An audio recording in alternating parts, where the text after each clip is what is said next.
praise only Allah, glorify Allah. میں بلا کسی تاخیر کے دعوت سخن دے رہا ہوں فضیلت الشیخ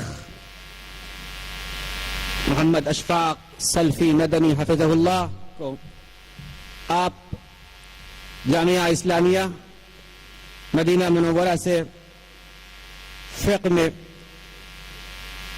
اسپیشلائزیشن کی ڈگری حاصل کی آپ نے، اور فی الحال دارالعلوم احمدیہ سلفیہ دربھنگہ میں مدرس کی حیثیت سے اپنے فرائض کو الحمدللہ بحسن خوبی انجام دے رہے ہیں. آپ سے گزارش ہے کہ آپ اپنی موضوع توحید کی حقیقت پر اظہار خیال فرمائیں.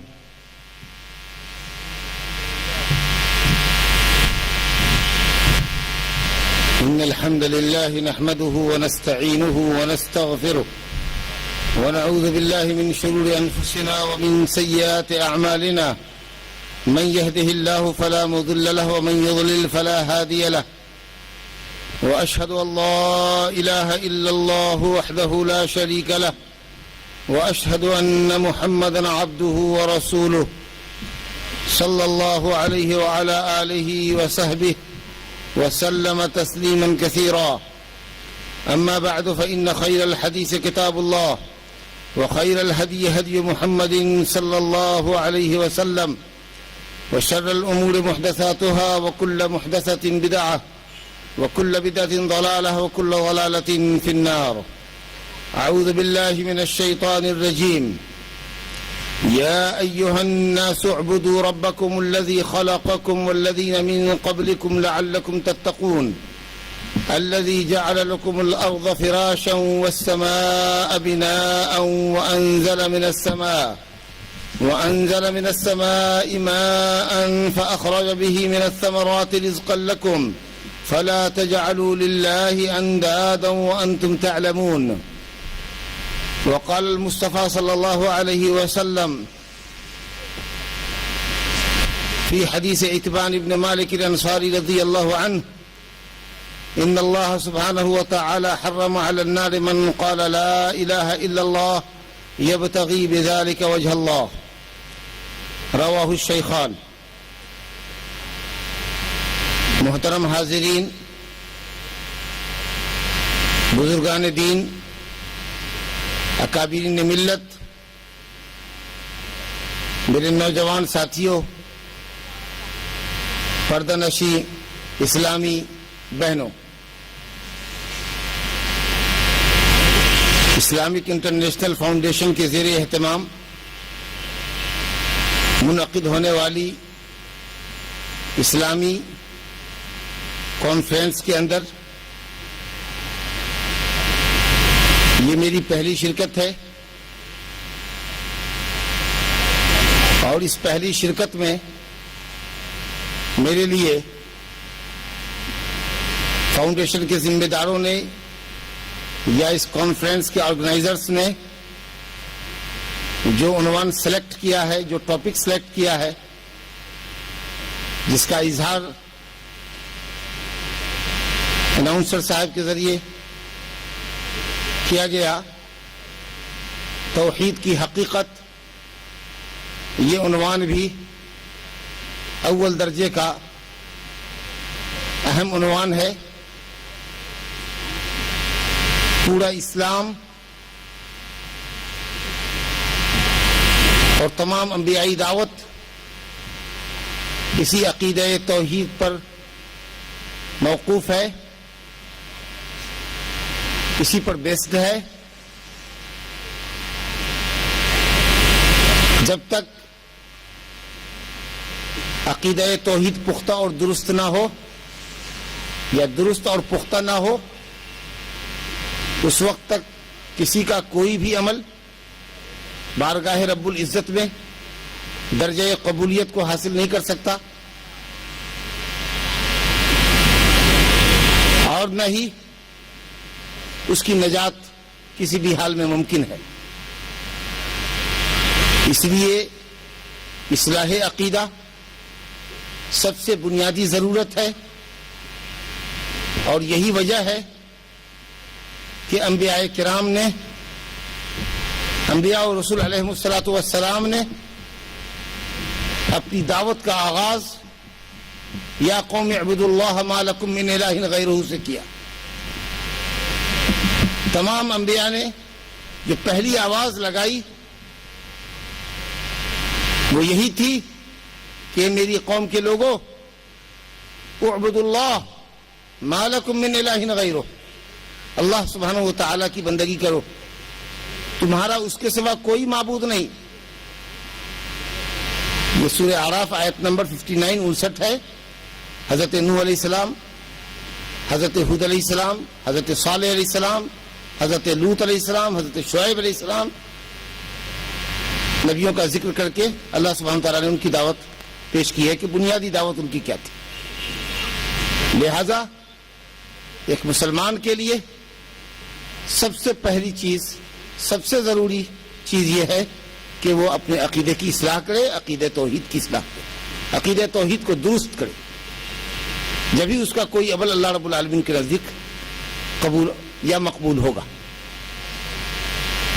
جیسا کہ میں نے عرض کیا، تمام انبیاء کرام کی دعوت کا خلاصہ اللہ سبحانہ و تعالیٰ کی توحید اور اللہ سبحانہ و تعالیٰ کے علاوہ جس کسی کی پرستش اور عبادت کی جا رہی ہو اس سے باز رکھنا ہے۔ چنانچہ اللہ رب العالمین نے سورہ نحل آیت نمبر 36 میں فرمایا، وَلَقَدْ بَعَثْنَا فِي كُلِّ أُمَّةٍ رَسُولًا أَنِ اعْبُدُوا اللَّهَ وَاجْتَنِبُوا الطَّاغُوتَ۔ ہم نے ہر امت میں، ہر قوم اور ہر جماعت میں، ہر ملک اور ہر خطے میں ایک رسول بھیجا۔ لِكُلِّ قَوْمٍ ہاد، ہر قوم کے لیے رہبر آیا۔ تمام انبیاء اور رسول جو اپنی اپنی قوم میں مبعوث کیے گئے، ان کی دعوت کیا تھی؟ دعوت ایک ہی تھی، ان اعبدوا اللہ، کہ اللہ سبحانہ و تعالیٰ کی عبادت کرو، واجتنبوا الطاغوت، اور طاغوت سے اجتناب کرو، دور رہو، بھاگو طاغوت سے۔ طاغوت طغیان سے ہے، ہر وہ چیز جو اپنی حد کو پار کر جائے اس کو طغیان کہتے ہیں۔ انسان کی اپنی ایک حد ہے، اگر اس حد سے وہ پار کرتا ہے تو طغیان کرتا ہے۔ رسول کا اپنا ایک مقام ہے، اگر ہم ان کو ان کے مقام سے اٹھا کر الوہیت کے مقام پر لے جاتے ہیں تو ہم رسول کے ساتھ طغیان کرتے ہیں۔ جس کا جو مقام ہے اس مقام پہ رکھیں اس کو۔ تو اللہ سبحانہ و تعالیٰ کے علاوہ جس کسی کی بندگی کی جا رہی ہے، اور اللہ اور اس کے رسول کے علاوہ جس کسی کی پیروی کی جا رہی ہے، جس کسی کی اطاعت کی جا رہی ہے، جس کسی کا اتباع کیا جا رہا ہے، ہر معبود، ہر متبع، ہر شخص مطاع جس کی اطاعت کی جا رہی ہو، جس کی پیروی کی جا رہی ہو، جس کی عبادت کی جا رہی ہو اللہ سبحانہ تعالیٰ کے علاوہ، اور اللہ اور اس کے رسول کے علاوہ جس کسی کی پیروی کی جا رہی ہو، وہ طاغوت ہے۔ اب بہت سے انبیاء اور صالحین کی قبریں مثلا پوجی جا رہی ہیں، حالانکہ وہ سب صالحین بندے تھے۔ حضرت عیسیٰ علیہ السلام کی پرستش کی جا رہی ہے، حضرت مریم علیہ السلام کی پرستش کی جا رہی ہے، اور بھی انبیاء اور صالحین کی پرستش کی جا رہی ہے۔ جن لوگوں نے اللہ سبحانہ و تعالیٰ کی توحید کی دعوت عام کی، پوری زندگی اللہ کی توحید پر قائم رہے اور شرک سے انسان کو بچاتے رہے، ڈراتے رہے، ان کی قبر پوجی جا رہی ہے، ان کا اسٹیچو بنا کے لوگ پوج رہے ہیں، تو ظاہر ہے کہ جن کی پرستش کی جا رہی ہے اگر وہ انبیاء اور صالحین ہیں جنہوں نے شرک سے منع کیا ہے، توحید کی دعوت دی ہے، تو یقیناً وہ طاغوت نہیں ہے۔ یہاں سب سے بڑا طاغوت شیطان ہے، جو بزرگوں کی محبت کے نام پر ان کے جذبات و عواطف، ان کے سینٹیمنٹ کو استعمال کر کے بزرگوں کی عبادت پہ لگائے ہوا ہے۔ یہ شیطان گرو گھنٹال ہے جو بڑا طاغوت ہے۔ اس کے علاوہ اگر شجر و حجر، پیڑ پودے، چاند ستارے، سورج کی پوجا ہو رہی ہے اللہ کے علاوہ، تو آپ نے اس کو طاغوت بنایا ہوا ہے۔ اسی طریقے سے وہ شخص جو کسی کو یہ کہے کہ میری زندگی میں یا میرے مرنے کے بعد میری عبادت کرنا، میری قبر پہ نظر و نیاز چڑھانا، مجھ سے درخواستیں کرنا، میں اللہ سے بخش دلوا دوں گا، تو وہ طاغوت ہے۔ اسی طریقے سے کسی کاہن نجومی کے پاس آپ جا کر قسمت کا حال معلوم کرتے ہیں، ہاتھ دکھاتے ہیں، ہتھیلیاں دکھاتے ہیں، انگلی کی ریکھاؤں سے، ہتھیلی کی ریکھاؤں سے، نشانات سے، لکیروں سے وہ آپ کی قسمت کا حال بتاتا ہے. ستاروں کی گردش سے زمین پر پڑنے والے اثرات کا غلط سلط آپ کو علم دیتا ہے. یہ سب طاغوت ہے. بہرحال اللہ سبحانہ وتعالیٰ کے علاوہ جس کسی کی عبادت کی جائے اور اللہ اور اس کے رسول کے مقابلے میں جس کسی کا حکم مانا جائے وہ طاغوت ہے. تمام انبیاء کی دعوت کا خلاصہ یہی تھا کہ صرف اللہ سبحانہ وتعالیٰ کی بندگی کرو اور اللہ سبحانہ وتعالیٰ کے علاوہ ہر کسی کی عبادت سے انحراف کرو. یہ سورہ نحل آیت نمبر 36.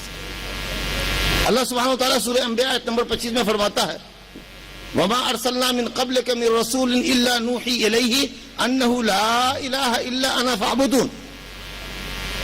اے نبی ہم نے آپ سے پہلے نہیں بھیجا کوئی رسول مگر اس کو یہی حکم دیا کہ وہ دنیا والوں کو یہ کہے کہ اللہ کی بندگی کرو، ان اعبدوا اللہ، اللہ کی بندگی کرو، میری بندگی کرو، میں الہ ہوں، میں معبود حقیقی ہوں.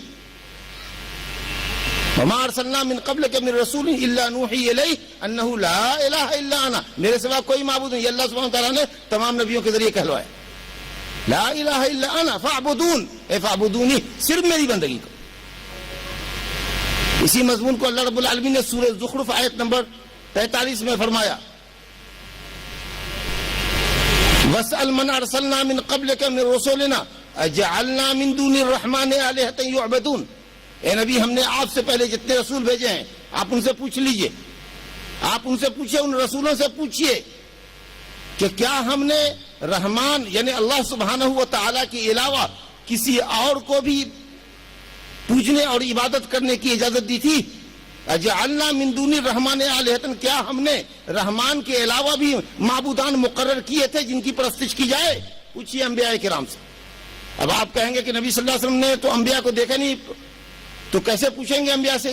یہ جو اللہ تعالیٰ کہا پوچھئے انبیاء کرام سے، تو ممکن ہے کہ شب معراج میں جہاں انبیاء کرام سے ملاقاتیں ہوئی تو کہا پوچھ لیجئے ان سے، یا ممکن ہے کہ ان کے جو فالوورز ہیں، جو ان کے قوم کے لوگ ہیں، یہود و نصارہ ہیں، ان سے پوچھئے کہ کیا حضرت عیسیٰ علیہ السلام نے، حضرت موسیٰ علیہ السلام نے اور بھی دیگر انبیاء کرام نے جن کا ذکر بائبل میں یا توریت اور اولڈ ٹیسٹامنٹ وغیرہ میں آیا ہے، کیا ان حضرات نے کبھی بھی اللہ سبحانہ و تعالیٰ کے علاوہ اپنی بندگی کی طرف بلایا تھا یا کسی اور کی بندگی کی طرف دعوت دی تھی؟ کہیے یہ اہل علم ہے، فَاسْأَلُوا أَهْلَ الذِّكْرِ إِن كُنتُمْ لَا تَعْلَمُونَ. یہ لوگ اہل ذکر ہیں، جاننے والے ہیں. آسمانی کتاب اگرچہ محرف ہے، آج محرف ہونے کے باوجود بھی کہیں بھی حضرت عیسیٰ علیہ السلام نے لوگوں کو یہ نہیں کہا کہ میری پرستش کرو، میری عبادت کرو. تو اے نبی پوچھئے تمام رسولوں سے یا رسولوں کے ماننے والوں سے کہ کیا ہم نے رحمان کے علاوہ، اللہ سبحانہ وتعالیٰ کا ایک ذاتی نام رحمان بھی ہے، قُلِ ادْعُوا اللَّهَ اعْبُدُوا الرَّحْمَنَ، اللہ اکبر، اللہ کو اللہ کہہ کے پکارو کہ رحمان کہہ کر پکارو. فَلَهُ الْأَسْمَاءُ الْحُسْنَى، اللہ تعالیٰ کے بڑے پاکیزہ نام ہیں. ایک ذات کے کئی نام ہونے یہ اس کی عظمت پر دلالت کرتا ہے.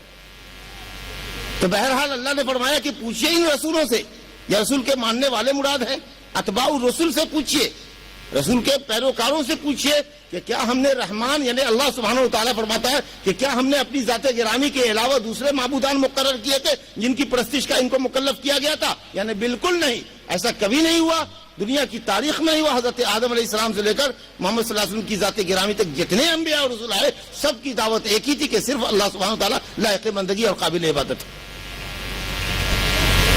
یہ تو انبیاء کرام کی بعثت کا مقصد ہے. اس سے آپ نے توحید کی اہمیت سمجھی کہ اللہ نے ٹائم ٹو ٹائم یہ بھولا ہوا سبق یاد دلانے کے لیے انبیاء کو بھیجا ہے.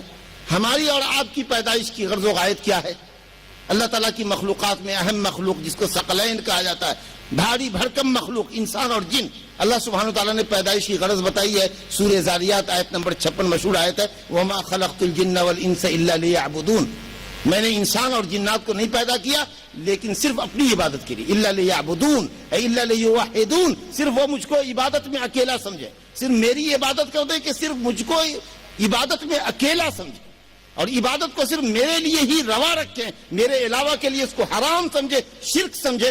اس کی تعلیم دینے کے لیے، اس پر عمل کرنے کے لیے، تعلیم دینے کے لیے انبیاء کرام کو بھیجا، عمل کرنے کے لیے انبیاء کرام کو، ان کی امتوں کو ہم نے مکلف کیا کہ وہ صرف اللہ سبحانہ وتعالیٰ کی بندگی کریں. بہرحال یہ جو توحید ہے، اللہ سبحانہ وتعالیٰ کو اس کی بندگی میں ایک اکیلا سمجھنا، یہ توحید اللہ سبحانہ وتعالیٰ کا اس کے بندوں پر پہلا حق ہے، سب سے زیادہ تاکیدی حق ہے اور تمام حقوق پر مقدم ہے. چنانچہ مشہور حدیث ہے صحیحین کی، معاذ بن جبل انصاری رضی اللہ عنہ سے حدیث ہے، وہ نبی کریم صلی اللہ علیہ وسلم کے ساتھ سواری پر بیٹھے ہوئے تھے، وہ سواری بھی گدھے کی تھی۔ نبی صلی اللہ علیہ وسلم کا تواضع ملاحظہ کیجئے کہ آپ گدھے تک کی سواری پسند کر لیتے تھے، اگر گدھا سامنے لایا گیا آپ اس پہ سوار ہو جاتے تھے۔ حضرت معاذ بن جبل انصاری رضی اللہ عنہ، جن کو آپ نے یمن کا معلم گورنر بنا کر بھیجا تھا، وہ آپ کی پشت کے پیچھے ہیں، آپ آگے ہیں، وہ آپ کے ردیف ہیں۔ سوار جو آگے ہوتا ہے اس کے پیچھے جو آدمی بیٹھتا ہے اس کو ردیف کہتے ہیں۔ پوچھا آپ نے، یا معاذ، قال لبیک و سعدیک، لبیک یا رسول اللہ و سعدیک، اے نبی کریم صلی اللہ علیہ وسلم میں حاضر ہوں، بار بار حاضر ہوں، آپ کی مجلس میں آپ کی صحبت اور رفاقت کو اپنے لیے باعث سعادت اور خوش نصیبی سمجھتا ہوں۔ 3 مرتبہ آپ نے معاذ کو آواز دی تاکہ فلی اٹینشن ہو معاذ رضی اللہ عنہ کا نظام کی طرف۔ جب پورے طور پر متوجہ ہو گئے تو سوالیہ انداز میں بات کر رہے ہیں تاکہ بات دل میں جگہ پکڑ لے۔ اتدری ما حق اللہ علی العباد وما حق العباد علی اللہ، جانتے ہو اللہ سبحانہ تعالیٰ کا اس کے بندوں پر کیا حق ہے، اور یہ جانتے ہو کہ بندوں کا حق اللہ پر کیا ہے؟ اللہ سبحانہ و تعالیٰ کا حق بندے پر واجب اور فرض حق ہے۔ ہم بندوں کا حق اللہ پر جب ہم اللہ کے حق کو ادا کر دیں تو ہمارا حق ہم نے اللہ پر واجب نہیں کیا، اللہ نے بطور انعام اور فضل کے ہمارے لیے اپنے اوپر حق رکھا کہ اگر تم میرا حق ادا کر دو گے تو اللہ نے وعدہ فرمایا کہ تمہارا حق میں اپنے اوپر یہ لیتا ہوں کہ میں تمہیں بخش دوں گا۔ ہم بندوں نے اللہ پر کوئی حق واجب نہیں کیا، ہم کون ہوتے ہیں اللہ پر حق واجب کرنے؟ حقیقت یہ ہے کہ پوری زندگی کی عبادت ہماری اللہ سبحانہ و تعالیٰ کی ایک معمولی نعمت کی بھی قدر قیمت نہیں ہو سکتی۔ تو اللہ رب العالمین ہماری عبادتوں کے صلے میں ہم کو جنت داخل فرمائے، یہ بالکل نہیں، یہ تو اس کا فضل ہوگا، مگر اللہ رب العالمین کا انعام اور فضل یہ ہے کہ جب ہم بندے اللہ سبحانہ تعالیٰ کا حق ادا کر دیں گے تو اللہ ہمارا حق ادا فرمائے گا۔ چنانچہ فرمایا کہ جانتے ہو اللہ کا حق بندے پر کیا ہے؟ تو کہا کہ اللہ و رسولہ اعلم، اللہ اور اس کے رسول زیادہ جانتے ہیں۔ کہا حق اللہ علی العباد ان یعبدوہ ولا یشرکوا بہ شیئا، جو بات آپ سنتے ہوئے آ رہے ہیں کہ اللہ کا حق بندے پر یہ ہے، یہ پہلا حق ہے کہ بندے صرف اللہ کی بندگی کریں اور اس کی بندگی میں کسی کو شریک نہ کریں۔ ولا یشرکوا بہ شیئا، نکرہ ہے، شیئا نکرہ ہے، عربی زبان میں نکرہ ہے، اور اس سے پہلے لا تشرکوا ولا یشرکوا، نافیہ جملہ، لا نفی ہے،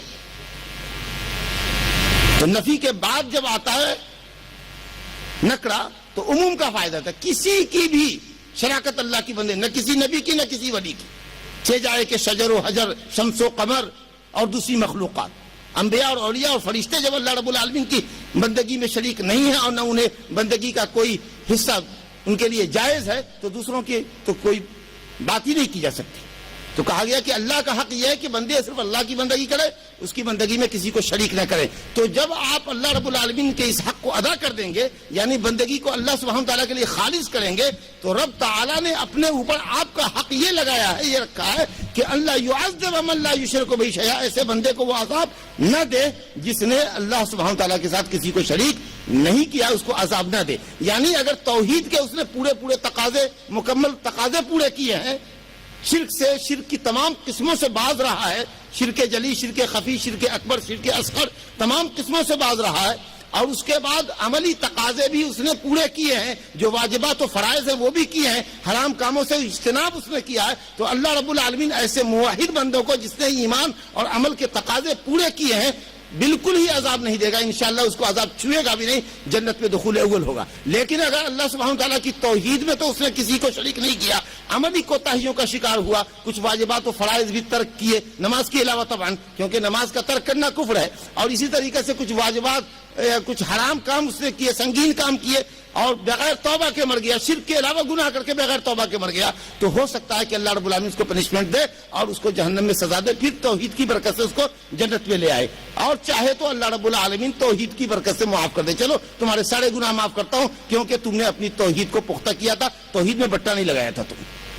تو الحمدللہ یہ عظیم ثواب ہے، اللہ رب العالمین کے حق کو اگر ہم ادا کر دیں تو اللہ رب العالمین نے اپنے اوپر ہمارا یہ حق رکھا ہے، اور اللہ رب العالمین اصدق القائلین ہے، لا یخلف اللہ وعدہ، اللہ تعالیٰ کبھی بھی اپنے وعدے کی خلاف ورزی نہیں کر سکتا، وہ اللہ رب العالمین نے یہ حق لگایا ہوا ہے اپنے اوپر کہ ایسے بندوں کو جو توحید کو پختہ کرتے ہیں اللہ تعالیٰ ان کو عذاب نہیں دے گا، یا تو بالکلیہ عذاب سے بچائے گا، جیسا کہ آپ نے سماعت فرمایا، اگر وہ توحید کے تقاضوں کو مکمل کرتا ہے، عملی تقاضوں کو پورا کرتا ہے، یا اگر کوئی کوتاہی عملی اعتبار سے رہ جاتی ہے واجبات کا ترک کرتا ہے یا محرمات کا ارتکاب کرتا ہے تو ہو سکتا ہے کہ اللہ رب العالمین اس کو سزا دے، لیکن وہ خالداً مخلداً فی النار، دائمی جہنمی نہیں ہو سکتا بشرطے کہ توحید پر اس کا خاتمہ ہوا ہو۔ اللہ سبحانہ وتعالی ہم سب کا خاتمہ توحید پر فرمائے۔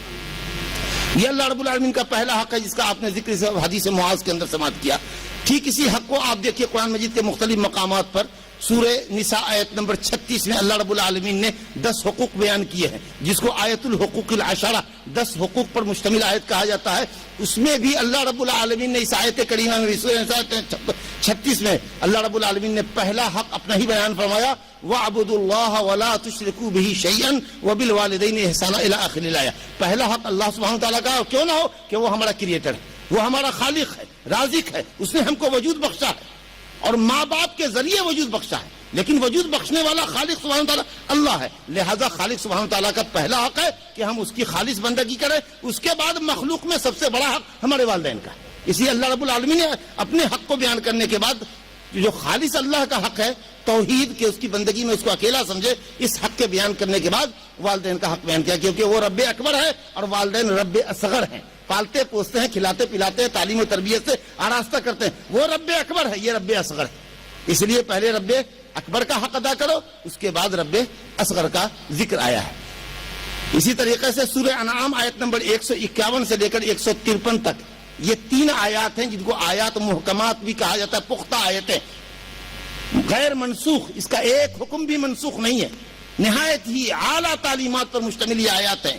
سورہ انعام آیت نمبر 151 سے 153 تک، اس میں بھی سب سے اول درجے کی جو حرام شے ہے وہ یہی ہے کہ اللہ رب العالمین کے حق بندگی کو، جو اس کا خالص حق ہے حق بندگی، اس کے بندوں پر پہلا واجب اور پہلا فریضہ ہے، اس حق کی کوتاہی، اس حق میں کوتاہی کرنے والے اور اللہ تعالیٰ کی اس حق کو دوسروں میں تقسیم کرنے والے، اللہ کی مخلوقات میں تقسیم کرنے والے، یعنی اللہ کے ساتھ شرک کرنے والے کو اللہ رب العالمین نے سب سے بڑا مجرم، نمبر 1 پر مجرم گردانا ہے۔ کہا قل تعالوا اتلوا ما حرم ربكم عليكم الا تشركوا به شيئا۔ نمبر 1 پر جو چیز اللہ نے حرام کی ہے وہ یہ ہے کہ اللہ کے ساتھ تم کسی کو شریک ٹھہراؤ۔ اللہ نے تم کو صرف اپنی بندگی کے واسطے پیدا کیا، تم دوسروں کی بھی بندگی کرنے لگے، اس سے بڑا کوئی ظلم نہیں ہو سکتا، یہ سب سے بڑا ظلم ہے۔ جیسا کہ سورہ لقمان آیت نمبر 13 میں اللہ نے فرمایا ان الشرک لظلم عظیم، بلا شبہ شرک البتہ ظلم عظیم ہے، بہت بڑا ظلم ہے، اس سے بڑا کوئی ظلم نہیں ہو سکتا۔ تو یہ پہلا حق ہے اللہ سبحانہ وتعالیٰ کا جو آپ نے سورہ انعام کی آیت میں ملاحظہ کیا۔ اسی طریقے سے رب العالمین سورہ اسراء آیت نمبر 23 اللہ فرماتا ہے وَقَضَىٰ رَبُّكَ أَلَّا تَعْبُدُوا إِلَّا إِيَّاهُ وَبِالْوَالِدَيْنِ إِحْسَانًا۔ اللہ رب العالمین نے فیصلہ فرمایا ہے، اللہ رب العالمین نے وصیت فرمائی ہے، تاکیدی حکم ہے، اللہ رب العالمین کا یہ آرڈر ہے کہ نہ عبادت کرو مگر صرف اللہ کی۔ پھر اس کے بعد ذکر ہوا وَبِالْوَالِدَيْنِ إِحْسَانًا، اپنے والدین کے ساتھ اچھا سلوک کرو۔ والدین کا ذکر دوسرے نمبر پر ہے، پہلے اللہ رب العالمین کا حق۔ میرے بزرگوں دوستو، توحید کی یہی عظمت اور یہی اولویت اور اس کی یہی اسبقیت کے تمام حقوق پر یہ مقدم ہے، اور اسی وجہ سے کہ تمام دین کے احکام اور ان کی صحت اور ان کی قبولیت توحید کی صحت پر موقوف ہے، اور اگر توحید بگڑی ہوئی ہے، ڈیمیج ہے، تو سارے اعمال آپ کے ڈیمیج ہیں۔ نبی کریم صلی اللہ علیہ وسلم کی زندگی کو دیکھیے تو 13 سالہ مکی زندگی میں آپ نے توحید کی دعوت کو عام کیا ہے، اور سوائے ایک نماز عبادت کے جو شب معراج میں ہجرت سے قبل فرض ہوئی ہے، اس کے علاوہ کوئی دوسری بندگی مکی 13 سالہ نبوت کی زندگی میں فرض نہیں ہوئی۔ آپ اللہ سبحانہ وتعالیٰ کی توحید کو پختہ کرتے رہے، اور قرآن مجید کی بیشتر آیات بلکہ مکی صورتوں میں بطور خاص اللہ رب العالمین نے اپنی توحید کے دلائل بیان فرمائے، نبی صلی اللہ علیہ وسلم کی رسالت کا ذکر فرمایا، آخرت کا تصور پیش کیا، ایمان بالآخرت کا عقیدہ پیش کیا۔ بنیادی طور پر توحید، رسالت اور آخرت کے عقیدے مکی صورتوں کے اندر پیش کیے گئے۔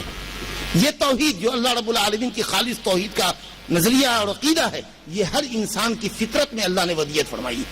صحیحین کی روایت ہے کل مولود یولد علی الفطرہ، ہر بچہ فطرت اسلام پر پیدا ہوتا ہے۔ بچہ سادہ فطرت پہ پیدا ہوتا ہے، اگر وہ سوجھ بوجھ کا ہو جائے، کوئی خارجی کوئی ایکسٹرنل اس کے اوپر دباؤ نہ ہو، کوئی دباؤ نہ ہو، اور اس بچے کے سامنے اگر آپ اللہ سبحانہ وتعالیٰ کی توحید کو پیش کیجئے کہ بیٹے اللہ رب العالمین ایک ہے، جس نے آسمان اور زمین کو پیدا کیا، جس نے تم کو پیدا کیا، وہی ایک ورشپ کے لائق ہے، عبادت کے لائق ہے، تو بچہ اپنی فطرت سے دعوت توحید کو بلا تعمل اب بغیر کسی تردد کے قبول کر لے گا. یہ اللہ نے اس کی فطرت میں رکھا ہے.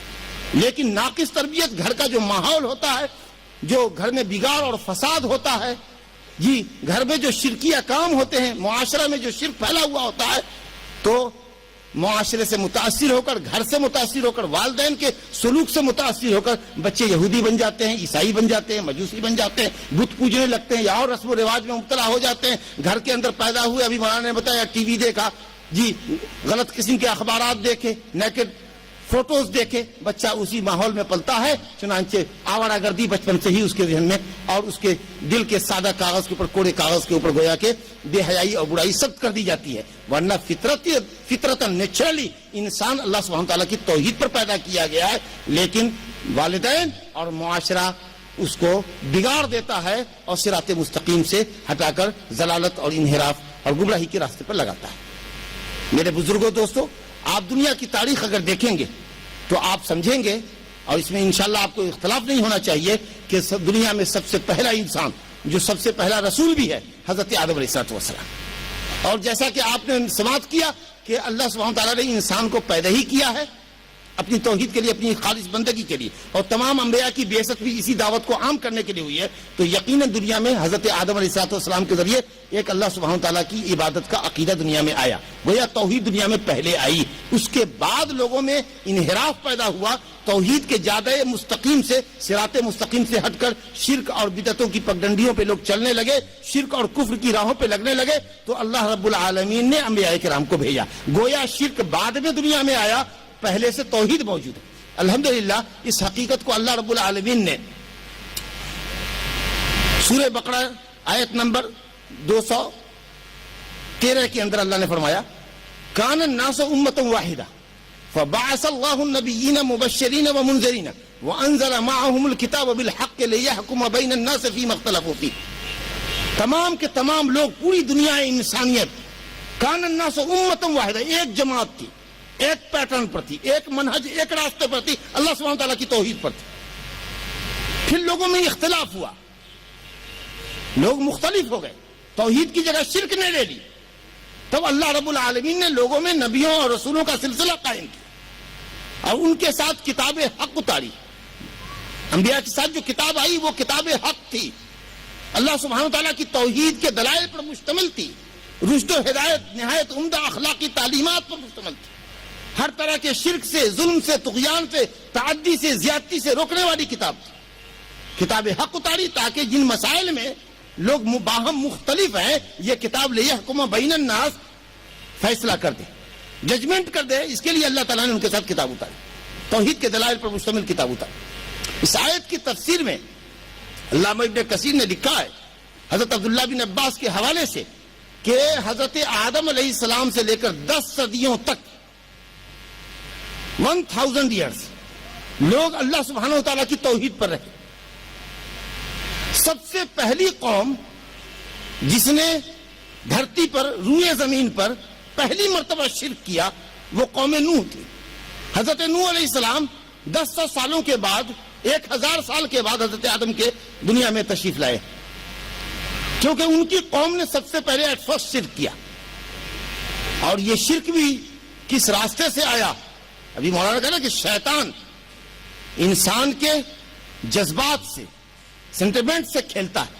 یہ قوم بزرگوں میں بہت زیادہ محبت رکھتی تھی، بزرگوں کو اپنے گھیرے میں لیا رکھتی تھی، خدمت کرتی تھی. دیکھا کہ ان کو بڑی محبت ہے، بڑی عقیدت ہے بزرگوں سے. اللہ کی مرضی ہوئی، قوم نوح کے 5 بزرگان، ان کا انتقال 1 ہی سال میں آگے پیچھے ہو گیا. اب شیطان مردود نے دیکھا کہ یہ قوم کے بزرگان کا انتقال ہوا ہے، قوم اپنے بزرگوں کے لیے بہت سینٹیمنٹل رہی ہے،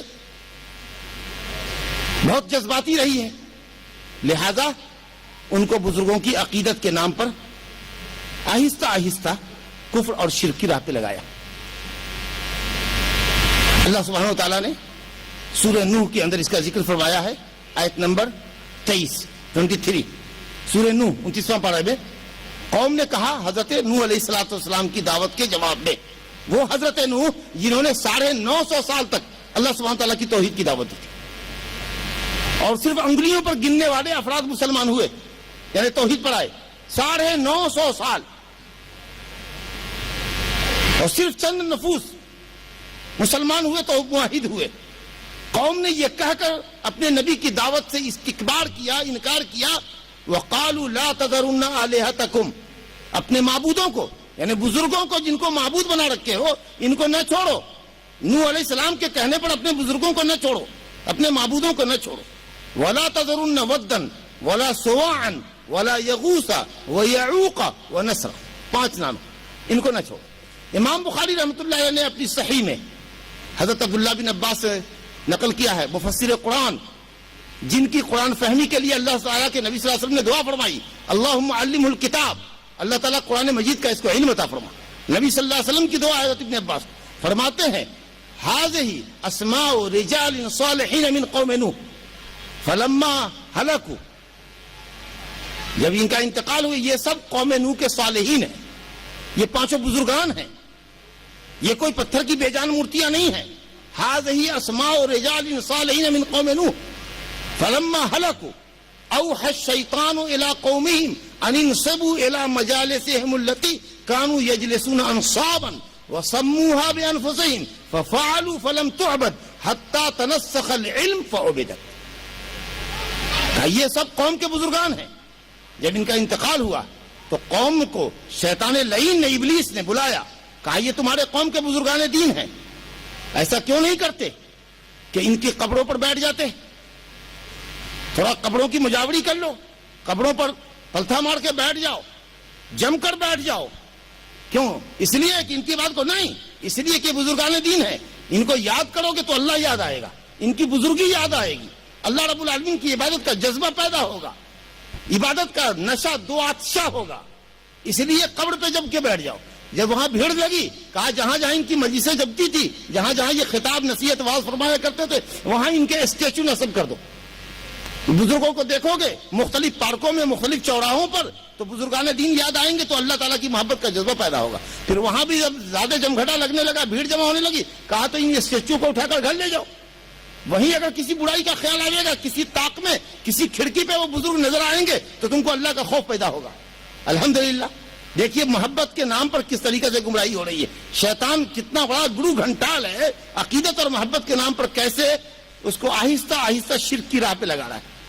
جب تک علماء موجود رہے، توحید کے داعیان موجود رہے، قوم نے شرک نہیں کیا، اور نہ ہی ابلیس لعین نے شرک کی پٹی پڑھائی۔ لیکن جیسے ہی تنسخ العلم، علم شریعت رخصت ہوا، علماء راسخین دنیا سے اٹھے، کتاب و سنت کے جاننے والے اٹھے، توحید کے پرچارک اٹھ گئے، جاہل قوم کا فائدہ اٹھایا، اور صالحین کی محبت کا ایک طلسم ان کے سامنے رکھا، اور یہ کہا کہ یہ تمہارے آباء و اجداد انہی بزرگوں کے واسطے سے اللہ سبحانہ وتعالیٰ سے سوالات کیا کرتے تھے، اپنی درخواستیں ان بزرگوں کے واسطے سے، یہی چینل تھا ان کا۔ ڈائریکٹ اللہ کو نہیں پکارتے تھے، ان بزرگوں کے واسطے سے پہنچتے تھے، اللہ جی سے مانگو لیکن ان بزرگوں کا واسطہ دو، یہ بزرگان دین ہیں، اولیاء کرام، ان کے ذریعے اللہ تعالیٰ تمہاری دعاؤں کو سنے گا۔ بس یہیں سے شرک پیدا ہوا، اور قوم نوح کا شرک اسی نوعیت کا تھا کہ انہوں نے بزرگوں کو بندگی میں کیا۔ اللہ رب العالمین اس دعوے کی دلیل کہ انہوں نے اولیاء کرام کے ساتھ وسیلہ لیا اور ان کے ذریعے سے مانگا، رب العالمین سورہ زمر آیت نمبر 2 میں فرماتا ہے، الا للہ الدین الخالص والذین اتخذوا من دونہ اولیاء ما نعبدهم الا لیقربونا الی اللہ زلفیٰ۔ جو لوگ اللہ سبحانہ وتعالیٰ کے علاوہ کو کارساز سمجھتے ہیں، ان سے پوچھو کیوں، تو کہتے ہیں کہ ان کو ہم خدا نہیں سمجھتے، ان کو ہم خالق رازق مالک نہیں مانتے، ہم ان کو دینے والا چھیننے والا بھی نہیں مانتے، ان کو اولاد سے نوازنے والا بھی نہیں مانتے۔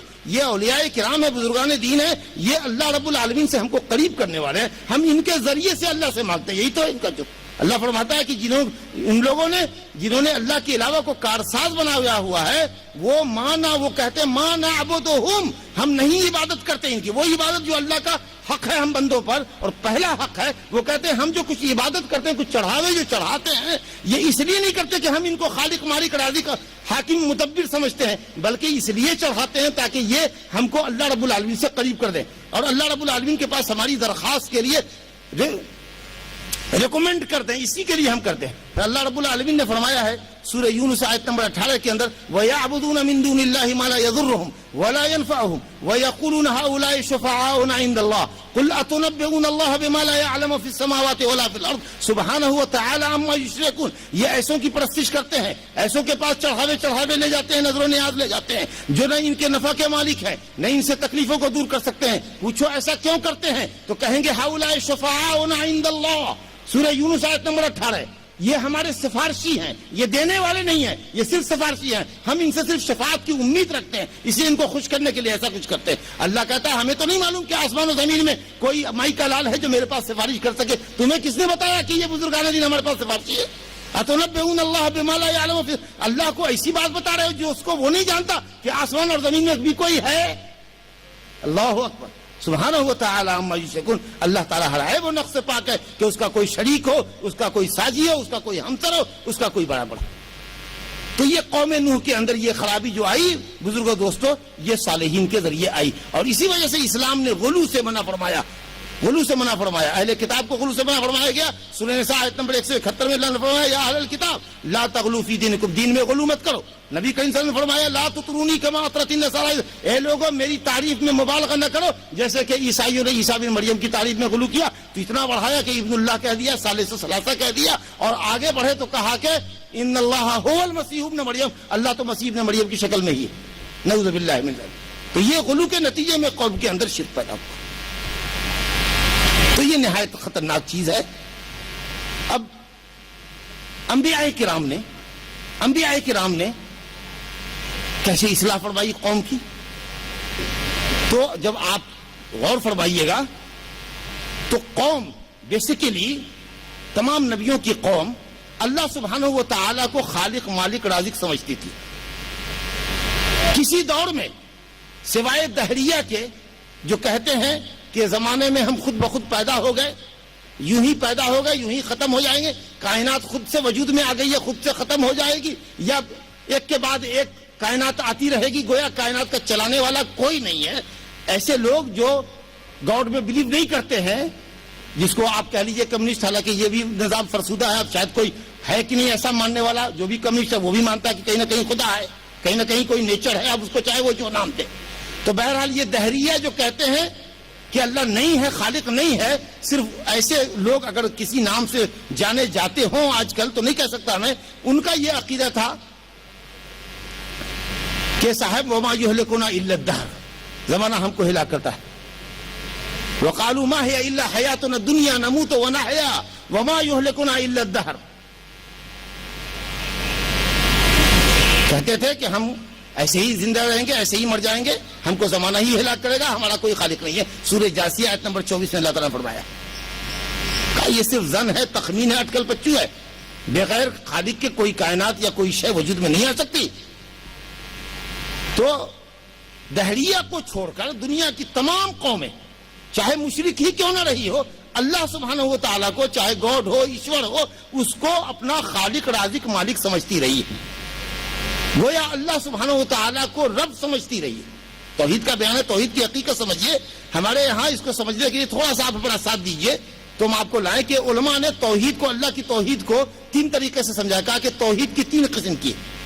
ایک یہ ہے کہ اللہ رب العالمین کی ذات اور اس کے اسماء اور صفات. لفظ پر غور کیجیے گا، یہ خاصی علمی گفتگو ہے لیکن انشاءاللہ بہت آسان اسلوب میں آپ کے سامنے پیش کرتے ہیں کہ اللہ رب العالمین کی ذات ہے، اس کا ایک وجود ہے، اور اللہ رب العالمین کے نام بھی ہیں اور اس کی صفات بھی ہیں. الحمدللہ. تو اللہ سبحانہ و تعالیٰ کے متعلق یہ عقیدہ ہونا چاہیے کہ اللہ کا وجود ہے، وہ موجود ہے، اللہ موجود ہے. اور کہاں موجود ہے؟ اس کی ذات عرش پر ہے. الرحمن علی العرش استوى. قرآن مجید نے 7 مقام پر آیا کہ اللہ تعالیٰ عرش پر مستوی ہے، عرش پر جلوہ افروز ہے، عرش پر بلند ہے. اور اللہ رب العالمین کے پاکیزہ نام بھی ہیں اور پاکیزہ صفات بھی ہیں. بلکہ ہم کو یہ ہدایت آئی ہے کہ وَلِلَّهِ الْأَسْمَاءُ الْحُسْنَى فَادْعُوهُ بِهَا. اللہ تعالیٰ کے پاکیزہ نام ہیں، ان ناموں کے ذریعے اللہ رب العالمین کو پکارو، ناموں کے ذریعے اللہ کو پکارو. تو اللہ کے نام اور صفات ہیں، ایسے نام اور صفات جو کسی اور کے لیے استعمال نہیں ہو سکتے. بعض نام ایسے ہیں جو بندوں کے لیے بولے گئے ہیں. جیسے اللہ سبحانہ تعالیٰ کا نام ہے سمیع بصیر. عبد السمیع نام رکھتے ہیں لوگ, عبد البصیر نام رکھتے ہیں. اللہ تعالیٰ نے بندوں کو بھی سمیع اور بصیر بنایا. فجعلناہ سمیعا بصیرا. سورہ دہر کے اندر هل أتى على الإنسان حين من الدهر لم يكن شيئا مذكورا إنا خلقنا الإنسان من نطفة أمشاج نبتليه فجعلناه سميعا بصيرا. سورہ دہر آیت نمبر 2 میں اللہ نے فرمایا ہم نے انسان کو سمیع و بصیر بنایا. اسی طریقے سے وقالت امرأۃ العزیز, عزیز کی بیوی نے کہا, تو عزیز مصر کے ایک آدمی کا لقب ہے, تو عزیز. اسی طریقے سے رؤوف رحیم.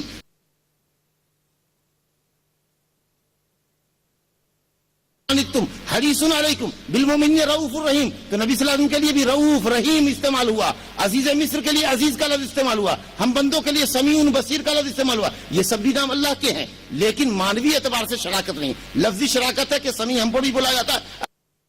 اللہ رب العالمین کا جو سننا ہے, جو دیکھنا ہے, اس کی کوئی مثال نہیں دے سکتے. وہ عرش کے بیٹھ کر نیچے زمین کے اوپر یا ساتتا وقت زمین کے نیچے بھی کسی پتھر پر, چکنے پتھر پر چوٹی کے چلنے کی آہٹ کو عرش سے سنتا ہے. ہم پس دیوار کی باتوں کو نہیں سنتے, ہم پس دیوار نہیں دیکھ سکتے. رب العالمین اتنا لطیف خبیر ہے کہ اگر ایک رائی کے دانے کو 2 پتھر کے درمیان پیس دو, ہوا کے دوست پہ لہرا دو, تو ایک رائی کے دانے کا ذرہ تن کا جہاں جہاں گرے گا رب العالمین اس کو دیکھ رہا ہے. ان اللہ لطیف خبیر, حضرت لقمان کی جو نصیحت ہے اپنے بیٹے کو, اس کے اندر آپ ملاحظہ کیجئے. تو اللہ رب العالمین سے ہم بندوں کا کہیں کوئی کمپیریزن نہیں ہے صفات کے اندر. ہاں لفظی اشتراک ہے کہ سمیع بصیر بندے کو کہا گیا, رؤوف رحیم کہا گیا نبی صلی اللہ علیہ وسلم کو, لیکن اللہ کی رافت, اللہ کی رحمت, اس کا سننا, اس کا دیکھنا, اس کی حکمرانی, ہماری حکمرانی ہمارے دیکھنے سے بالکل وپریت ہے, الگ ہے, ڈفرینٹ. کوئی کمپیریزن نہیں.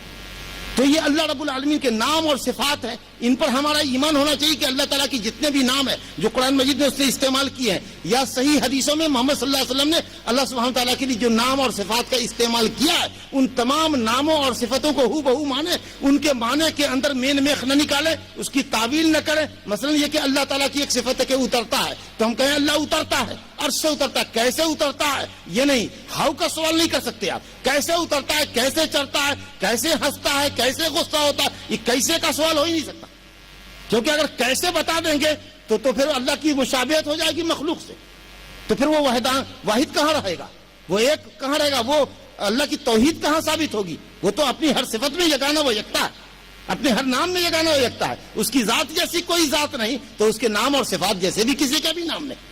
تو اللہ رب العالمین کے ناموں اور صفتوں پر عقیدہ رکھنے کا یہ ہے, یہ توحید الاسماء والصفات, یعنی اللہ سبحانہ تعالیٰ کو ان کے ناموں اور صفتوں میں ایک سمجھنے کا یہ نظریہ. یہ بہت کافی علمی بحث ہے جو ہم لوگ ہر مدرسے میں اونچے درجوں کو پڑھاتے ہیں.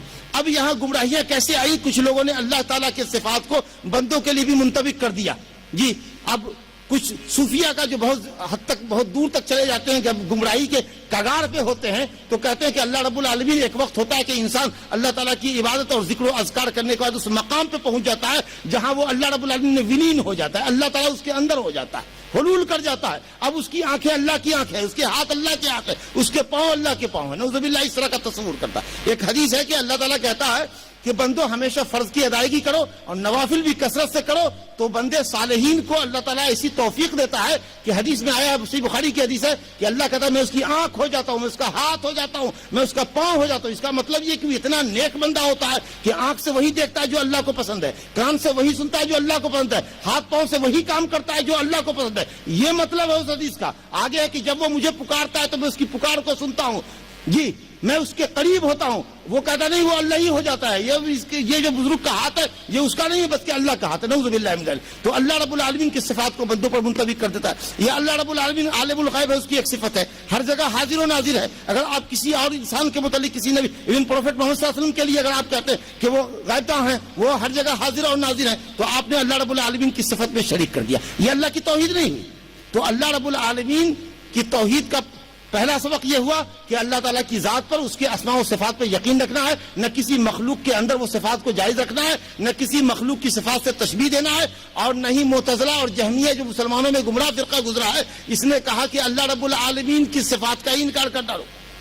اللہ رب العالمین کے ناموں کا ہی انکار کر دو، کیونکہ نہ نام اور صفات رہیں گی. دیکھیے بہت علمی چیپٹر ہوگا، توجہ کیجیے گا کہ نہ اللہ تعالیٰ کے نام اور صفات رہیں گے، نہ یہ پرشن اٹھے گا، نہ یہ کوشچن رائز ہوگا کہ اللہ تعالیٰ کی صفات کیسی ہیں. تو کیسے سے بچنے کے لیے چھٹی لے لو، کہو چھٹکارا حاصل کر لو، کہو کہ نہ اللہ کے نام ہے نہ صفات ہے. معتزلہ اللہ کے نام تو ثابت کرتے ہیں لیکن کہتے ہیں ان ناموں کا کوئی مطلب نہیں، ان ناموں کا کوئی معنی، مجرد اسماء مجردہ، خالی نام ہے، ان کے کوئی معنی نہیں ہے. بھئی کوئی نام ایسا ہو سکتا ہے جس کا کوئی معنی نہ ہو. اور جہمیہ جو اس کا اصل گرو ہے وہ یہ کہتا ہے کہ نہ اللہ کے نام ہے نہ صفات ہیں. کہا کہ کیوں؟ کہا کہ اگر نام اور صفات کو ثابت کرو گے تو پھر کیسے اور کیوں کا سوال پیدا ہوگا. دوسری بات یہ ہے کہ اگر اللہ تعالیٰ کے مثال کے طور پر 99 نام ہیں، اگر یا ان سے بھی زیادہ نام کچھ ہیں حدیثوں کو اگر دیکھیے گا، تو اگر اتنی نام ثابت کر دو گے تو اللہ ایک کہاں رہ جائے گا، متعدد ہو جائے گا. تو یہ تو شرک ہو جائے گا. اگر اللہ کے لیے نام ثابت کر دو گے، اللہ بھی ہے رحمان بھی ہے، جیسے کہ مشرکین نے کہا کہ یہ تو ہم کو ایک اللہ کی بندگی کی دعوت دیتا ہے اور خود کہتا ہے یا اللہ یا رحمان، تو یہ تو دو کو پکارتا ہے. اللہ نے کہا قل ادعوا اللہ عبدوا الرحمن ایما تدعوا فلہ الاسماء الحسنی. وہی اللہ ہے، وہی رحمان ہے، وہی ستیر ہے، وہی غفار ہے، وہی رحمان ہے، وہی رحیم ہے، وہی رؤوف ہے، وہی رحیم ہے. ایک ہستی کے کئی نام، کتنے نام ہیں جو اس کی عظمت پہ دلالت کرتے ہیں.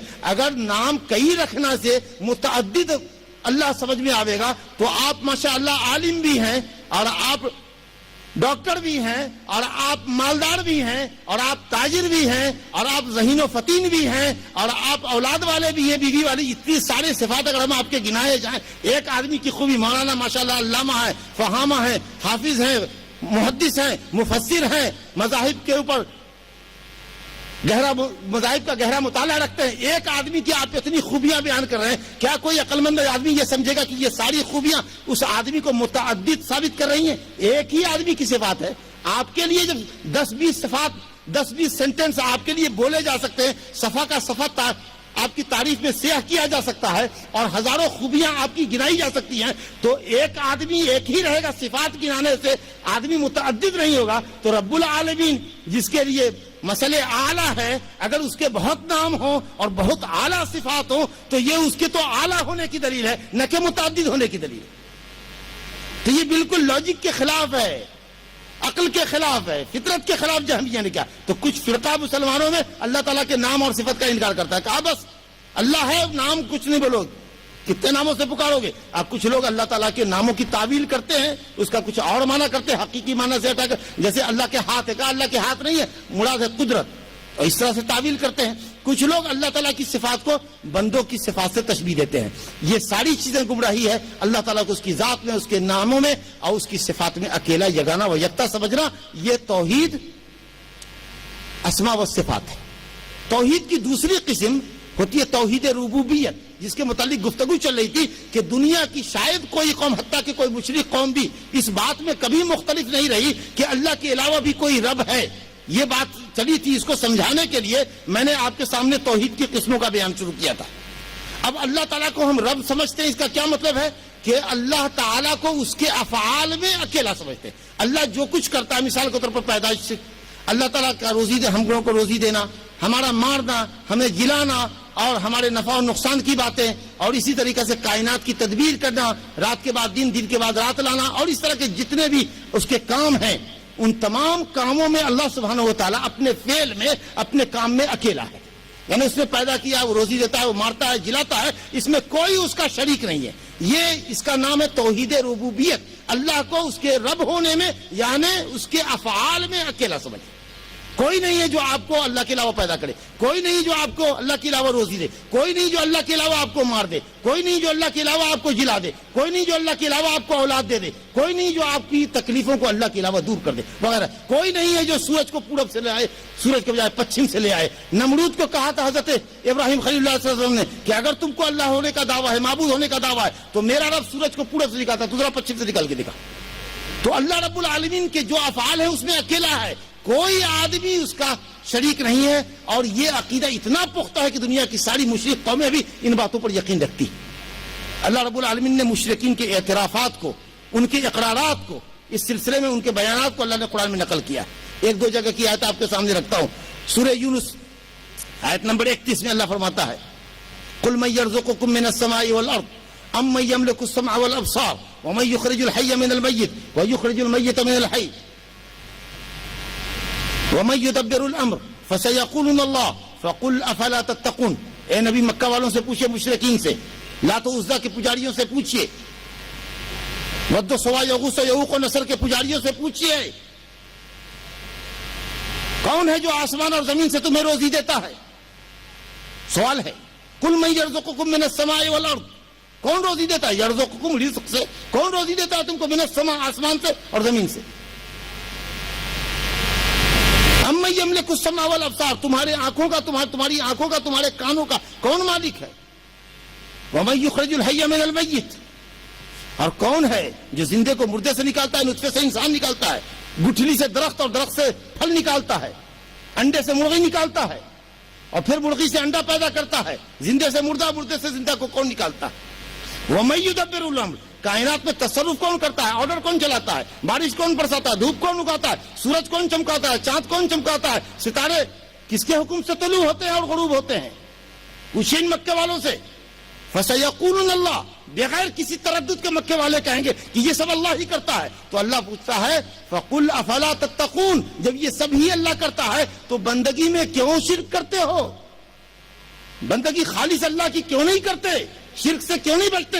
جب سب اللہ کرتا ہے تو تمہاری بندگی کا کون مستحق ہے؟ اللہ، اس کے علاوہ کوئی نہیں. یہ کتنی لاجک ہے دلیل کے اندر، آپ غور کیجیے، کتنی معقولیت ہے، کتنی معنویت. سورہ زمر آیت نمبر 38 میں اللہ تعالیٰ فرماتا ہے وَلَئِن سَأَلْتَهُم مَّنْ خَلَقَ السَّمَاوَاتِ وَالْأَرْضَ لَيَقُولُنَّ اللَّهُ، ان سے پوچھئے آسمان و زمین کس نے پیدا کی؟ ان سے مکے والوں سے. تو یہ کہیں گے کہ ضرور بھی ضرور اللہ ہی نے پیدا کیا. جب اللہ ہی نے پیدا کیا، یہ اقرار مکے والوں کا ہے. تو معلوم یہ ہوا کہ کوئی بھی انسان صرف یہ سمجھے کہ اللہ تعالیٰ خالق ہے، مالک ہے، رازق ہے، یہ عقیدہ رکھے توحید ربوبیت کا، تو اس سے وہ مسلمان نہیں ہوگا یا اس سے اس کی نجات نہیں ہوگی جب تک کہ وہ بندگیوں کو اللہ کے لیے خاص نہ کرے اور اللہ کے علاوہ جس کسی کی جہاں پرستش ہو رہی ہے ان کی پرستشوں سے ہاتھ نہ اٹھا لے. جب تک اللہ کو اس کی بندگی میں اکیلا نہیں سمجھتا اور جب تک اللہ کے علاوہ جہاں جس کی پوجا پرستش ہو رہی ہے ان کی عبادت کا جب تک انکار نہیں کر دیتا، اس وقت تک کوئی بھی آدمی موحد نہیں ہو سکتا، مسلمان نہیں ہو سکتا اور نجات نہیں پا سکتا. کیونکہ مکے والوں کے یہاں اعتراف موجود ہے اللہ تعالیٰ کے خالق مالک رازق ہونے کا، پھر بھی وہ کافر ہیں. توحید کی کس قسم کا انہوں نے انکار کیا؟ وہ جو اہم قسم آپ کے سامنے آ رہی تھی، توحید، اللہ تعالیٰ کی خالص بندگی، جو اللہ کا خالص حق ہے اس کے بندوں پر. سب سے پہلا اور مقدم حق ہے کہ بندے اللہ کے لیے بندگی کو خاص کریں، اللہ کے علاوہ کسی کے لیے ایک مکھی برابر بھی عبادت کو روا نہ رکھیں، ایک ذرہ برابر بھی عبادت کو نہ رکھیں. یہ توحید عبادت ہے کہ بندگی کو صرف اللہ کے لیے خاص کیا جائے. اب مکے والوں کے سامنے جب یہ نظریہ پیش کیا گیا، جو بزرگوں کی پرستش کر رہے تھے، جو بزرگوں کے ذریعے اللہ رب العالمین سے سوال کر رہے تھے، ان کے سامنے جب اللہ سبحانہ تعالیٰ کی خالص بندگی کا عقیدہ پیش کیا گیا، جب ان سے کہا گیا قُلُوا لَا إِلَٰهَ إِلَّا اللَّهُ، کہو اللہ کے علاوہ کوئی بندگی کے لائق نہیں ہے، تو مکے والوں نے کیا جواب دیا؟ مشرکین نے کیا جواب دیا؟ اگلی قوموں نے اپنے اپنے وقت کے نبیوں کو کیا جواب دیا؟ قرآن مجید نے اس کو نقل کیا ہے. سورہ صاد آیت نمبر 5 میں اللہ فرماتا ہے کہ اگر اسے پوچھو یہ کیوں عبادت کرتے ہیں، مفہوم ہے آیت کا، تو کہیں گے ان سے اگر یہ کہا جائے کہ تم کیوں معبودوں کی پرستش کرتے ہو، اللہ کے لیے بندگی کیوں نہیں خاص کرتے ہو، لا الہ کیوں نہیں کہتے، تو یہ جواب بھی دیتے ہیں اجعل الآلہۃ الہ واحدا. اجعل الآلہۃ، غور کیجیے گا جملے پر، یہ مکے والے لا الہ الا اللہ کے جواب میں بولتے ہیں کہ اجعل الآلہۃ الہ واحدا ان ھذا لشیء عجاب. ارے تم جس کلمے کا ہم سے مطالبہ کرتے ہو، کہو لا الہ الا اللہ، اللہ کے سوا کوئی بندگی کے لائق نہیں ہے، ہم اپنی ظاہری، باطنی، قولی، فعلی، بڑی، چھوٹی، بدنی، مالی، تمام عبادتوں کو صرف اللہ کے لیے روا رکھیں، ہم صرف قسم کھائیں ضرورتاً تو اللہ کے نام کی کھائیں، ہم اگر چڑھاویں تو صرف اللہ کے لیے چڑھاویں، جی ہم اگر سوال کریں تو صرف اللہ سے سوال کریں، اور اگر ہم اقرار کریں اور اگر کچھ مانگے فریاد کریں تو صرف اللہ سے کریں، بزرگوں کا واسطہ نہ پکڑیں. اگر تم یہ مطالبہ کرتے ہو ہم سے تو بھیا یہ ہم سے نہ ہوگا. یہ تو کلمہ اس بات کا متقاضی ہے کہ تمام معبودوں کو چھوڑ کر صرف ایک اللہ کو معبود بنائیں. ان ھذا لشیء عجاب، یہ تو بہت تعجب انگیز چیز ہے، ہم سے ایسا نہیں ہو سکے گا. ہم اپنے بزرگوں کو نہیں چھوڑ سکتے. آپ جس کلمہ کو پڑھوانا چاہتے ہیں ہم سے، دیکھیے کتنے ہوشیار تھے. انہوں نے کہا یہ کلمہ اسی بات کا تقاضا کرتا ہے، لا الہ، کوئی بندگی کے لائق نہیں ہے. جتنے معبودان ہیں جن کی بھی اللہ کی علاوہ پرستش ہو رہی ہے وہ سب پاکھنڈی ہیں، وہ سب باطل ہیں. ذالک بان اللہ هو الحق وان ما يدعون من دونه هو الباطل. اللہ کے علاوہ سب باطل، اللہ ایک الہ حق ہے. تمام بندگیوں کو اللہ کے لیے خاص کرنا ہوگا. یہ ہے کلمے کا مطلب. ہم سے یہ نہ ہوگا. آپ تو چاہتے ہیں کہ تمام بزرگوں کو چھوڑ دیں، سب سے رشتہ کاٹ لیں، صرف ایک سے رشتہ جوڑ لیں. ہم سے یہ نہ ہوگا. گویا کہ انہوں نے توحید عبادت کا انکار کیا، وہ بندگی کو اللہ کے لیے خاص کرنے کو راضی نہیں. اگلی قوموں کے واقعات میں بھی آیا ہے. حضرت ہود علیہ السلام کی قوم عاد نے، جو سرکش قوم ہے، اور نوح علیہ السلام کی قوم کے بعد جو قوم آئی ہے دنیا کے اندر، وہ قوم عاد ہے جس کی ہدایت کے لیے اللہ نے حضرت ہود علیہ السلام کو بھیجا. جب اللہ سبحانہ تعالیٰ کی توحید کی دعوت دی حضرت ہود علیہ السلام نے، تو قوم نے کیا کہا اس جواب میں کہ کہو لا الہ الا اللہ؟ تو قوم نے یہ کہا اجیتنا لنعبد اللہ وحدہ ونذر ما کان یعبد آباؤنا. تم اس لیے آئے ہو کہ ہم صرف ایک اللہ کی عبادت کریں اور اپنے ان معبودوں کو چھوڑ دیں جن کی عبادت ہمارے باپ دادا کرتے آ رہے تھے؟ نہیں، یہ ہم سے نہیں ہوگا. فاتنا بما تعدنا ان کنت من الصادقین. جو کرنا ہے کرو، عذاب لے آؤ اللہ تعالیٰ سے کہہ کر کے، لیکن ہم اپنے بزرگوں کو نہیں چھوڑ سکتے. ہم اپنے آبائی دین سے کنارہ کش نہیں ہو سکتے. اور فرمائی سورہ صافات آیت نمبر 35-36 میں اللہ فرماتا ہے انہم کانوا اذا قیل لهم لا الہ الا اللہ یستکبرون وَيَقُولُونَ أَإِنَّا لَتَارِكُو آلِهَتِنَا لِشَاعِرٍ مَجْنُونٍ. جب ان سے کہا جاتا ہے کہو لا الہ الا اللہ تو تکبر کر دیں. نہیں، ہم اپنے معبودوں کو چھوڑ دیں کسی شاعر دیوانے کی وجہ سے. نعوذ باللہ کہ محمد صلی اللہ علیہ وسلم شاعر اور دیوانہ. آپ کی کتاب جو کتاب حق ہے قرآن مجید جو اللہ نے نازل کی، اس کو شاعری کہتے تھے. اور آپ کی دعوت توحید جس میں دنیا اور آخرت کی کامیابی کا راز پوشیدہ ہے، جو دعوت امن و امان ہے، ہدایت کی دعوت ہے، اس کو یہ دیوانگی سمجھتے تھے. جو نہایت فرزانگی تھی اس کو دیوانگی سمجھتے تھے. کتاب حق کو، کتاب رشد و ہدایت کو یہ کتاب شاعری سمجھتے تھے. اللہ تعالیٰ فرماتا ہے کہ یہ ظالم کہتے ہیں کہ کیا تمہارے کہنے پر ہم اپنے معبودوں کو چھوڑ دیں؟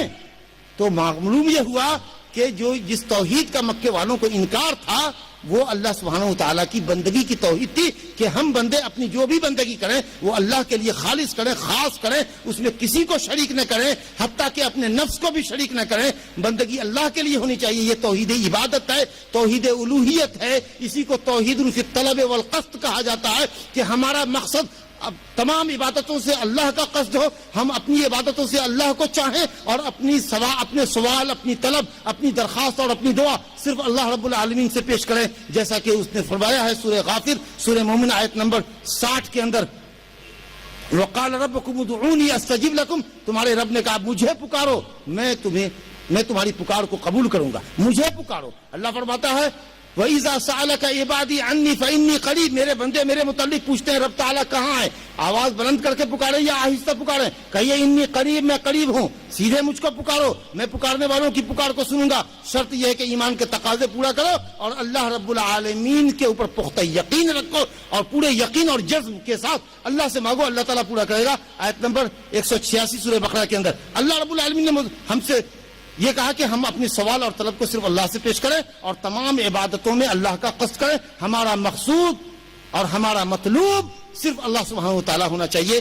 یہ توحید الوہیت ہے جس کی دعوت دینے کے لیے تمام انبیاء کرام آئے تھے. کیونکہ زمانے کی تاریخ میں کسی قوم نے اللہ کے رب خالق ہونے کا انکار نہیں کیا. بس وہ جو انکار تھا کہ خالص بندگی اللہ کے لیے نہیں کرتے تھے، بندگی میں بزرگان دین کو بھی کچھ شریک کرتے تھے اور مقصد اس کے سوا کچھ نہ تھا کہ یہ بزرگان دین ہیں، اللہ رب العالمین سے ہماری سفارش کرنے والے ہیں اور ہماری آرزویں اللہ سے پوری کروانے والے ہیں، اس لیے ان کو خوش کرنے کے واسطے کچھ دے ڈالو.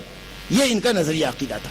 تو اللہ سبحانہ و تعالیٰ نے جو طریقہ اپنے انبیاء کو بتایا ہے وہ طریقہ بالکل نہایت ہی معقول طریقہ تھا کہ یہ قوم مان ہی رہی ہے کہ اللہ خالق ہے، مالک ہے، رازق ہے، اللہ ہر چیز کا پیدا کرنے والا. ذالکم اللہ ربکم لا الہ الا ہوا خالق کل شیء فاعبدوہ وہو علی کل شیء وکیل. جب اللہ ہی تمام نعمتوں سے نوازنے والا ہے، وہی تمہارا خالق ہے، ہر چیز کا خالق ہے، تو پھر معبود بھی اسی کو ایک اکیلا معبود سمجھو اور اسی کو کارساز سمجھو.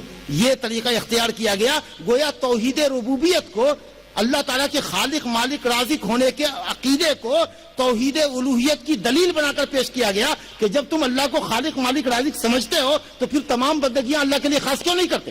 یہ مطالبہ ہے جو بالکل جائز مطالبہ ہے اور فطرتی مطالبہ، فطرت اور نیچر سے قریب مطالبہ ہے اور حق مطالبہ حق ہے.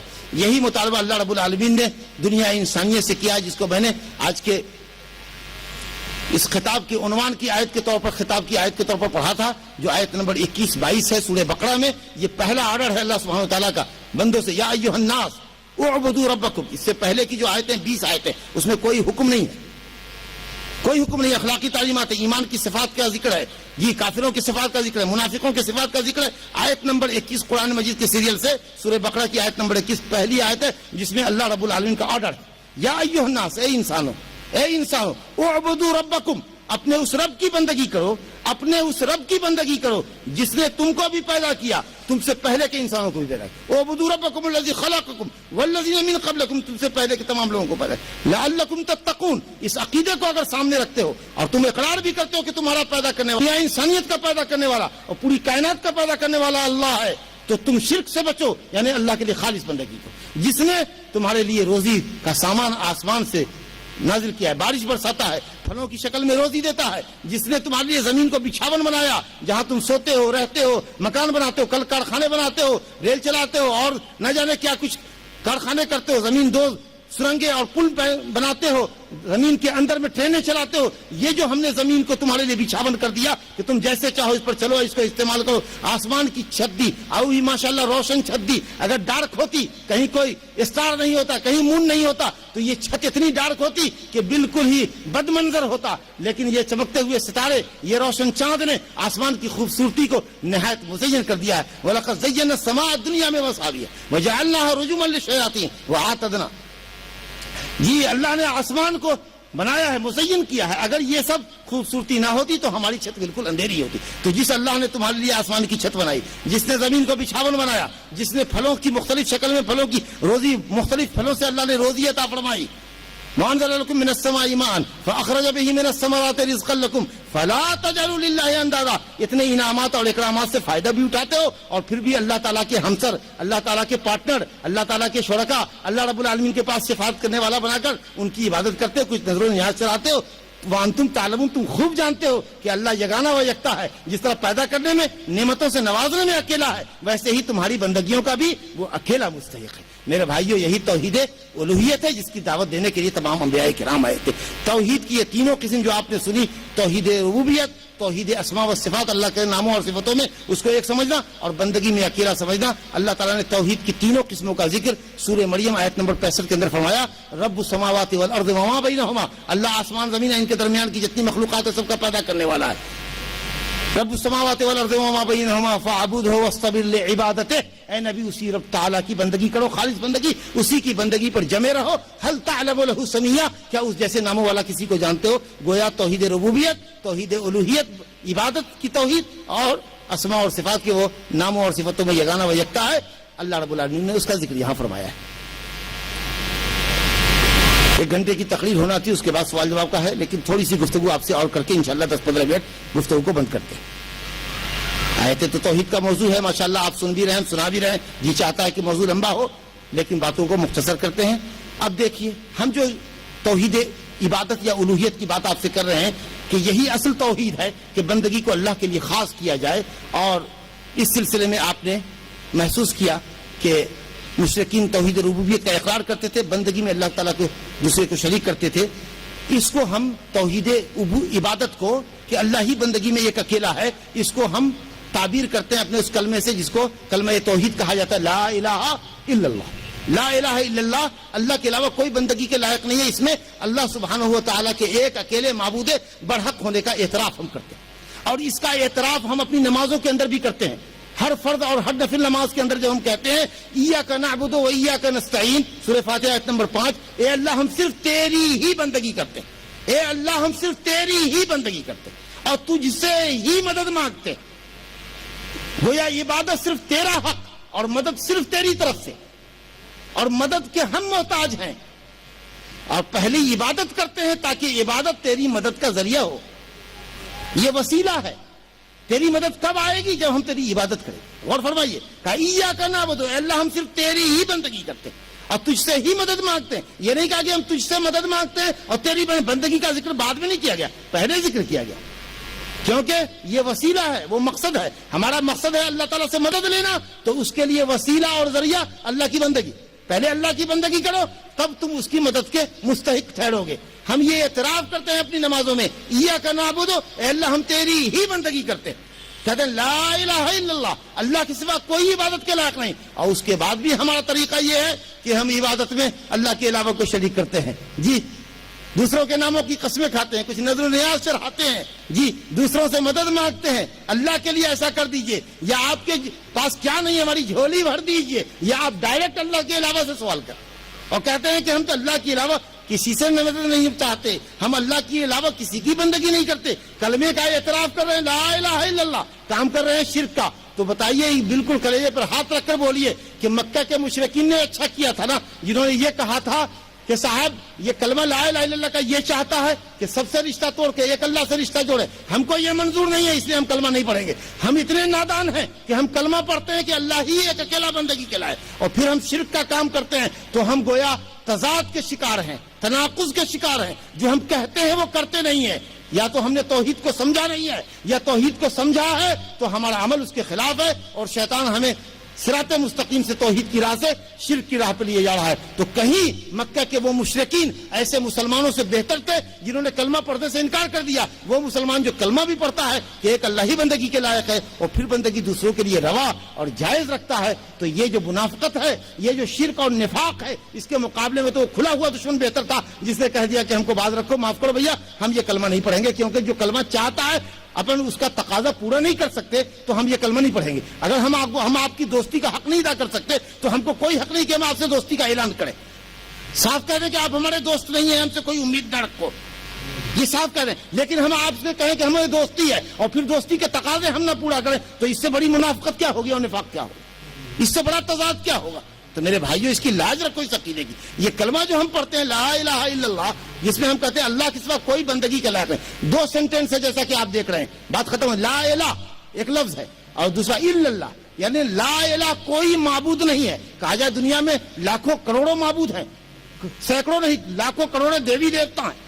جی چھوٹی سے لے کر بڑی قبر تک سینکڑوں نہیں ہزاروں لاکھوں قبریں بھی پوجی جا رہی ہیں، لاکھوں اسٹیچو پوجے جا رہے ہیں. کیسے تم کہتے ہو کوئی الہ نہیں ہے؟ مطلب یہ ہے کہ لا الہ بحق، حقیقی کوئی معبود نہیں ہے. سب پاکھنڈی، سب غلط. ایک اللہ معبود برحق، صحیح اور سچا، لائق بندگی، جس کے لیے عبادت، جس کا حق ہے ہم بندوں پر، وہ الا اللہ، مگر اللہ، صرف اللہ بندگی کے لائق. اس کا اعتراف اس کلمے میں کرتے ہیں. پہلے ہم نفی کرتے ہیں، تمام باطل خداؤں سے کا انکار کرتے ہیں، ایک اکیلے معبود حقیقی کا اقرار کرتے ہیں جس کا نام ہے اللہ، اور جس کی صفاتی نام بہت سے ہیں.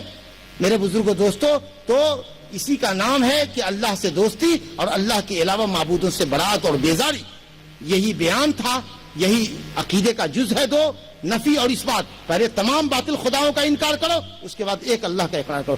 آپ اللہ کی بندگی کر رہے ہیں کہ یہ اللہ حق ہے.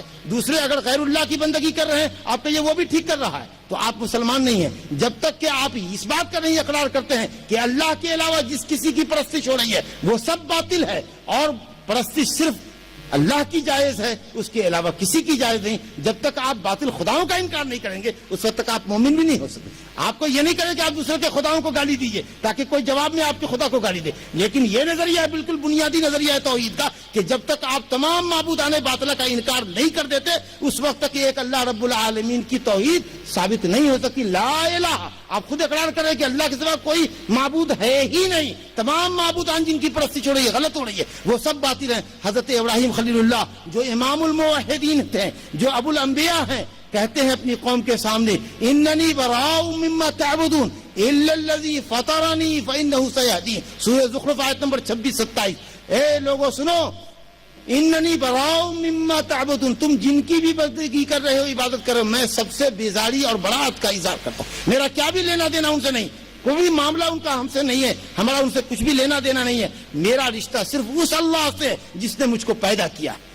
میری عبادت کا صرف وہی اکیلا مستحق ہے جو ہمارا خالق ہے، جو ہم کو روزی دیتا ہے، وہی بندگی کے لائق ہے. اسی ایک اللہ سے ہماری دوستی ہے، محبت ہے. باقی تمام باطل خداؤں سے ہماری دشمنی ہے اور بیزاری ہے. یہ حضرت ابراہیم علیہ السلام نے ذکر فرمایا ہے. اور خود اللہ رب العالمین نے بھی تمام انبیاء کی جو دعوت کی غرض بتائی گئی ہے، جو سورہ نحل کی آیت نمبر 36 آپ سن چکے ہیں، اس میں بھی اللہ نے کہا وَلَقَدْ بَعَثْنَا فِي كُلِّ أُمَّةٍ رَسُولًا أَنِ اعْبُدُوا اللَّهَ وَاجْتَنِبُوا الطَّاغُوتَ، اللہ کی صرف بندگی کرو، اللہ کے علاوہ جس کسی کی پوجا پرستش ہو رہی ہے سب سے انکار کر دو۔ اللہ تعالیٰ فرماتا ہے سورہ بقرہ آیت نمبر 256 میں فَمَن يَكْفُرْ بِالطَّاغُوتِ وَيُؤْمِن بِاللَّهِ فَقَدِ اسْتَمْسَكَ بِالْعُرْوَةِ الْوُثْقَىٰ لَا انفِصَامَ لَهَا وَاللَّهُ سَمِيعٌ عَلِيمٌ۔ فَمَن يَكْفُرْ بِالطَّاغُوتِ، پہلے معبودان باطلہ کا انکار کرو، اس کے بعد ایک اللہ پر ایمان رکھو، تب سمجھ میں آئے گا کہ تم نے مضبوط کڑے کو، مضبوط بندھن کو، مضبوط روپ کو، رسی کو پکڑ لیا جس کا ایک سرا اللہ کے ہاتھ میں، دوسرا سرا تمہارے ہاتھ میں۔ لیکن اگر تم نے شرک کیا، باطل خداؤں کا انکار نہ کیا، یا اللہ کا اقرار کرتے ہوئے بندگی کو اللہ کی علاوہ کے لیے روا رکھا، تو ذلت کی پستی میں گر جاؤ گے۔ وَمَن يُشْرِكْ بِاللَّهِ فَكَأَنَّمَا خَرَّ مِنَ السَّمَاءِ فَتَخْطَفُهُ الطَّيْرُ أَوْ تَهْوِي بِهِ الرِّيحُ فِي مَكَانٍ سَحِيقٍ، سورہ حج آیت نمبر 31۔ کہ اللہ تعالیٰ فرماتا ہے کہ یہ قوم جو شرک کرتی ہے، یہ سمجھو کہ عزت اور رفعت کے آسمان سے اتر کر ذلت کی پستی میں گرتی ہے، پھر یا تو اس کو چڑیا اچک لے یا تیز تند ہوا اس کو اڑا کر کہیں لے جائے۔ تو مشرک اتنا ہی پست اور ذلیل ہوتا ہے، اور ایک اللہ کی بندگی کرنے والا اتنا ہی عزت کے آسمان میں ہوتا ہے۔ وہ ایک سجدہ جسے تو گراں سمجھتا ہے، 1000 سجدوں سے دیتا ہے آدمی کو نجات۔ جب مومن صرف اللہ کی بندگی کرتا ہے، اس کے سامنے متھے ٹیکتا ہے، تو دنیا کی تمام بڑی طاقتوں کے سامنے سر اٹھا کر ہوتا ہے، وہ کیا اپنا سر کسی کے سامنے جھکا نہیں سکتا۔ لیکن اگر ایک اللہ کی بندگی نہیں ہے تو سانپ بچھوؤں کے سامنے، کیڑے مکوڑوں کے سامنے، شجر و حجر کے سامنے، زندہ مردہ کے سامنے، کھڑے پڑے کے سامنے آدمی جھکتا ہے۔ لیکن ایک اللہ کا جو پجاری ہوتا ہے، واقعی پجاری، واقعی عبادت گزار، وہ صرف ایک اللہ کے سامنے ماتھا پر ٹیکتا ہے، وہ اس کے سامنے گھٹنے ٹیکتا ہے، وہ صرف اسی ایک کے سامنے ہاتھ پسارتا ہے، اس کا ہاتھ سوال کے لیے کہیں نہیں بڑھتا، اور وہ عزت اور رفعت کے آسمان پہ ہوتا ہے۔ میرے بزرگوں دوستو، تو توحید کی یہ بنیادی عناصر ہیں۔ اللہ رب العالمین کے نبی صلی اللہ علیہ وسلم کی ایک حدیث میں نے آپ کو سنائی تھی، نبی صلی اللہ علیہ وسلم صحیح ہے کہ روایت آپ نے فرمایا ان اللہ حرم علی النار، اللہ تعالیٰ نے جہنم پہ حرام کیا، ان اللہ حرم علی النار، اللہ تعالیٰ نے جہنم پہ حرام کیا ہے کہ ایسے انسان کو جلائے کھائے جو اللہ رب العالمین کی لائق، اللہ سبحانہ وتعالیٰ کی ایک اللہ کی بندگی کرتا ہو، شرط یہ ہے لا الہ الا اللہ کہتا ہو، یبتغی بذلک وجہ اللہ، من قال لا الہ الا اللہ وکفر بما یعبد من دون اللہ، مسلم کی روایت ہے، فقد حرم مالہ ودمہ وحسابہ علی اللہ، جو اللہ لا الہ الا اللہ کا اقرار کرتا ہے، یبتغی بذلک وجہ اللہ، اس طور پر اقرار جس سے اللہ کی رضا اور خوشنودی حاصل ہو، یعنی کہتا ہے تو کرتا بھی ہے اللہ کی توحید، اپنے عمل سے ثابت کرتا ہے کہ وہ صرف ایک اللہ کا بندہ ہے۔ گردن کٹ سکتی ہے لیکن شرک نہیں کر سکتی، ہم دوسرے کے نام پر چڑھاوا نہیں چڑھا سکتے، ہم دوسرے کے نام کی نظر و نیاز نہیں مان سکتے۔ اگر کٹنے کی ضرورت ہو سر کی تو کٹا دو، اگرچہ اسلام میں اختیار ہے، اجازت ہے کہ اگر جان پر بن پڑے تو چلو کفر کا کلمہ پڑھ لو، بشرطے کہ دل تمہارا مطمئن ہو اللہ کی توحید پر، تو جان بچانے کے لیے کفر کا کلمہ پڑھ لو، مجبوری میں جائز ہے۔ لیکن کمال یہ ہے کہ گردن کٹا لو لیکن اللہ تعالیٰ کی شرک نہ کرو، بندگی کو کسی اور کے لیے جائز نہ رکھو۔ تو اللہ سبحانہ و تعالیٰ کے نبی نے فرمایا کہ جس نے لا الہ الا اللہ کہا، یبتغی بذلک وجہ اللہ، ایسا کہنا صرف مجرد کہنا نہیں، کلمہ زبان سے کرے کام شرک کا کرے، ایسا نہیں کہا تو اس کے تقاضے کو پورا کر دیا، اور ایسا کہنا اور ایسا عملی تقاضا پیش کرنا کہ اللہ بھی راضی ہو جائے، اللہ تعالیٰ حشر میں کہہ دے۔ توحید تو یہ ہے کہ خدا حشر میں کہہ دے یہ بندہ دو عالم سے خفا میرے لیے، ہر کسی کی دشمنی اس نے میری خاطر مول لی ہوئی، یہ توحید۔ تو اگر اس طور پر آپ کا توحید کا اقرار ہے، اللہ سبحانہ و تعالیٰ کی اس کلمہ توحید کا لا الہ الا اللہ کے معنی کو آپ سمجھ رہے ہیں کہ اللہ کے سوا کوئی عبادت کے لائق نہیں، اس عقیدے پر یقین ہے، پختہ یقین ہے، صدق و یقین کے ساتھ اس کلمے کو آپ نے دل میں جگہ رکھ دیا ہوا ہے، کلمے کا آپ اقرار کرتے ہیں، لا الہ الا اللہ بھی کہتے ہیں، اور ماشاءاللہ اپنے عملی تقاضوں سے بھی آپ اللہ سبحانہ تعالیٰ کی توحید کو پختہ کرتے ہیں، کہیں شرک نہیں کرتے، تو الحمدللہ آپ پکے مسلمان ہیں اور جنت کا دروازہ آپ کے لیے کھلا ہوا ہے۔ لیکن اگر آپ کے دل میں کفر و نفاق ہے، لیکن کلمہ زبان سے آپ پڑھ رہے ہیں مگر دل میں کفر چھپائے ہوئے ہیں، ہم آپ کے دل کی حالت پر مطلع نہیں ہیں، آپ منافق ہیں، ایسے منافق فی الدرک الاسفل من النار، جہنم کے نچلی کھائی میں ہوں گے، کیونکہ دھوکے باز ہیں، دل میں کفر چھپاتے ہیں، زبان سے اللہ کی توحید کا گنگان کرتے ہیں، کلمہ پڑھتے ہیں، تو ان کا حساب اللہ لے گا اور زبردست لے گا۔ لیکن اگر آپ کے دل میں بھی کلمہ ہے، آپ کی زبان پر بھی لا الہ الا اللہ ہے لیکن آپ کا عملی تقاضا اس کے خلاف ہے، آپ شرکیہ کام کرتے ہیں، کلمہ زبان سے پڑھتے ہیں شرکیہ کام کرتے ہیں، تو آپ کافر ہیں، آپ مشرک ہیں، چاہے لا الہ الا اللہ 1000 مرتبہ روزانہ پڑھا کیجئے، لیکن اگر آپ اللہ کی توحید کو پختہ نہیں کر رہے ہیں، آپ کہیں چڑھاوے چڑھا رہے ہیں، کہیں کسی کے نام کی نظر و نیاز مان رہے ہیں، کہیں آپ کسی اللہ کے علاوہ سے سوال کریں، ایسی چیزوں کا سوال جن پر اللہ سبحانہ وتعالیٰ کے علاوہ کوئی قادر نہیں ہے، صحت مانگ رہے ہیں، اولاد مانگ رہے ہیں، روزی مانگ رہے ہیں، حیات مانگ رہے ہیں، موت سے چھٹکارا چاہ رہے ہیں، تکلیفوں سے نجات چاہ رہے ہیں، اس طرح کی کوئی چیز آپ اللہ کے علاوہ سے کر رہے ہیں تو کلمہ چاہے آپ 1000 مرتبہ پڑھ لیجئے جی، لیکن آپ مومن نہیں ہیں، کافر ہیں، کیونکہ آپ کا عمل آپ کے اقرار کے خلاف ہو رہا ہے، آپ کلمہ پڑھتے ہیں اور لا الہ الا اللہ کہتے ہوئے بھی شرک کا کام کرتے ہیں۔ میرے بزرگوں دوستو، یہ گھور پاپ ہے، دنیا کا سب سے بڑا پاپ، اور اللہ رب العالمین کی نگاہ میں سب سے بڑا جرم ہے کہ آدمی اللہ رب العالمین کی زمین میں بستا ہو، اللہ رب العالمین کی دی ہوئی روزی کھاتا ہو، اللہ کی چلائی ہوئی ہوا سے سانس لیتا ہو، اللہ تعالیٰ کی پیدا کردہ روشنی میں جیتا ہو، اللہ تعالیٰ کی گوناگوں اور انگنت مختلف قسم کی نعمتوں سے فائدہ اٹھاتا ہو اور بندگی کو اللہ کے لیے خالص نہ کرتا ہو، یہ شرک ہے، اور شرک بڑا ظلم عظیم ہے، اور رب تعالیٰ کا ارشاد ہے سورہ نساء آیت نمبر 48 اور 116 میں، ان اللہ لا یغفر ان یشرک بہ ویغفر ما دون ذلک لمن یشاء، اللہ تعالیٰ کسی بھی گناہ کو جس بندے سے چاہے گا معاف کر دے گا، لیکن نہ معاف کرے گا تو صرف شرک کو معاف نہ کرے گا۔ اللہ سبحانہ و تعالیٰ سے ہماری دعا ہے کہ اللہ تعالیٰ ہمیں کفر سے، شرک سے، نفاق سے، شک سے، سوء اعمال سے، سوء عقیدے سے، بدخلقی سے، بدکرداری سے اللہ رب العالمین ہمیں اور آپ کو پوری ملت اسلامیہ کو محفوظ رکھے۔ اللہ رب العالمین ہماری توحید کو ہم سے پختہ کرے۔ جو لوگ توحید سے بیگانہ ہیں، مسلمان ہو کر بھی توحید کے تقاضے پورا نہیں کر رہے ہیں، یا جو غیر مسلم ہیں، اللہ رب العالمین ان سب کو حلقہ بگوش اسلام فرمائے، اور تمام مسلمانوں کے عقیدہ توحید کو جس پر اس کے دین کی بنیاد ہے اور جس پر اس کی نجات ہے اور جس پر اس کے اعمال کی قبولیت موقوف ہے، لئن اشرکوا وَلَقَدْ أُوحِيَ إِلَيْكَ وَإِلَى الَّذِينَ مِنْ قَبْلِكَ لَئِنْ أَشْرَكْتَ لَيَحْبَطَنَّ عَمَلُكَ وَلَتَكُونَنَّ مِنَ الْخَاسِرِينَ۔ سورہ زمر آیت نمبر 65 میں اللہ فرماتا ہے، اے نبی اگر آپ نے بھی شرک کیا، نعوذ باللہ کہ نبی صلی اللہ علیہ وسلم شرک کرے، لیکن سپوز دیٹ کہ اگر محمد صلی اللہ علیہ وسلم بھی شرک کرے تو اے نبی ہم آپ کے سارے عملوں کو ضائع و برباد اکارت کر دیں گے اور آپ گھاٹا اٹھانے والوں میں سے ہوں گے، یعنی جہنمی ہوں گے۔ گویا اللہ تعالیٰ کسی سے بھی شرک کو معاف نہیں کرے گا، لیکن پروفیٹ محمد صلی اللہ علیہ وسلم بھی اگر شرک کرے، نعوذ باللہ کہ وہ شرک کرے، لیکن اگر مان لو کہ وہ بھی کریں بفرض محال، یہ تو ہو نہیں سکتا ہے کہ انبیاء کرام شرک کریں، لیکن اگر یہ بھی شرک کریں، لئن اشرکتا، اگر آپ شرک کریں تو ہم آپ کے بھی عملوں کو ضائع اور برباد کریں۔ گویا اللہ رب العالمین مشرک کی کوئی بندگی نہیں قبول کرتا۔ دعا ہے کہ اللہ سبحانہ وتعالی ہمیں اور آپ کو توحید پر قائم رکھے۔ اقول قولی هذا واستغفر الله لي ولكم ولسائر المسلمين من كل ذنب فاستغفروه انه هو الغفور الرحيم، وصلى الله وسلم وبارك على عبده ورسوله نبينا محمد وعلى اله وصحبه اجمعين۔ السلام علیکم ورحمۃ اللہ وبرکاتہ۔ خطاب الحمدللہ ختم ہوا۔ اللہ سبحانہ وتعالی اس بیان کو ہمارے لیے اور آپ سب کے لیے، پوری آڈینس کے لیے، اور جو بھی کچھ سی ڈی ویڈیو سے دیکھنے والے ہوں، اللہ تعالیٰ ان سب کی ہدایت کا ذریعہ بنائے اور ہم سب کی توحید کو اللہ تعالیٰ پختہ اور درست فرمائے۔ انہ تعالیٰ رؤوف۔ الحمدللہ، ماشاء اللہ، جزاک اللہ۔ پرمغز خطاب کے بعد اب پھر سوال و جواب کا سلسلہ شروع ہو رہا ہے۔ حسب اعلان پہلا موقع بہنوں کو دیا جائے گا۔ بہن موضوع کے ریلیٹڈ سوال کر سکتی ہیں، انشاءاللہ تصفی بخش قرآن و سنت کی روشنی میں جواب دیا جائے گا۔ بہن اپنا سوال کریں۔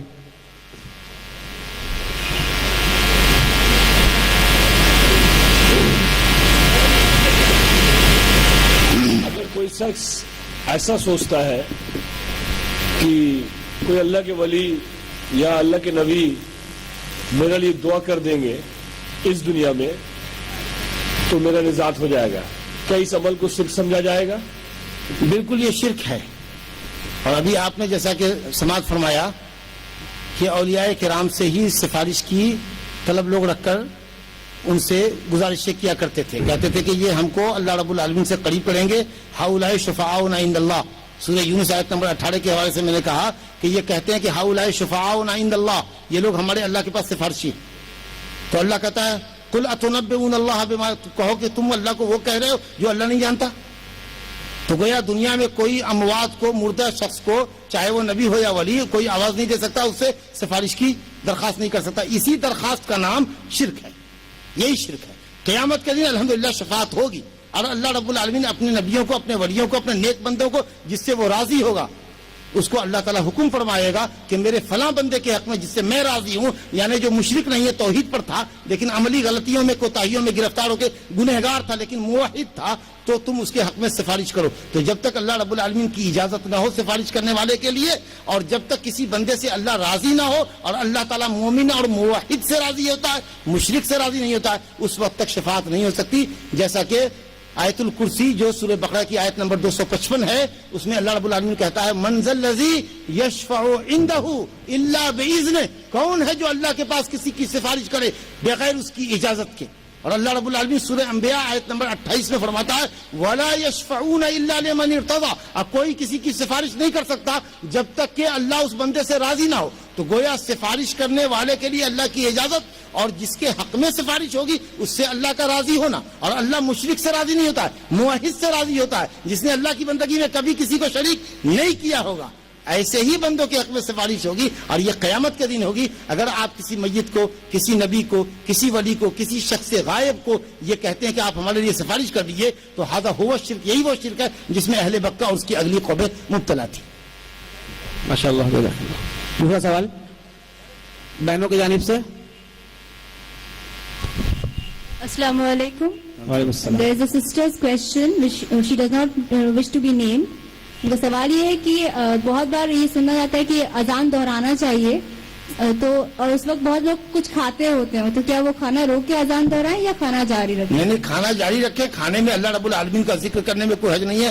حدیث ہے کہ اللہ رب العالمین کو یہ بات پسند ہے کہ بندہ لقمہ کھائے تو الحمدللہ کہے، ایک لقمہ کھائے، ایک گھونٹ پانی پیے تو اللہ تعالیٰ کی شکر گزاری کرے.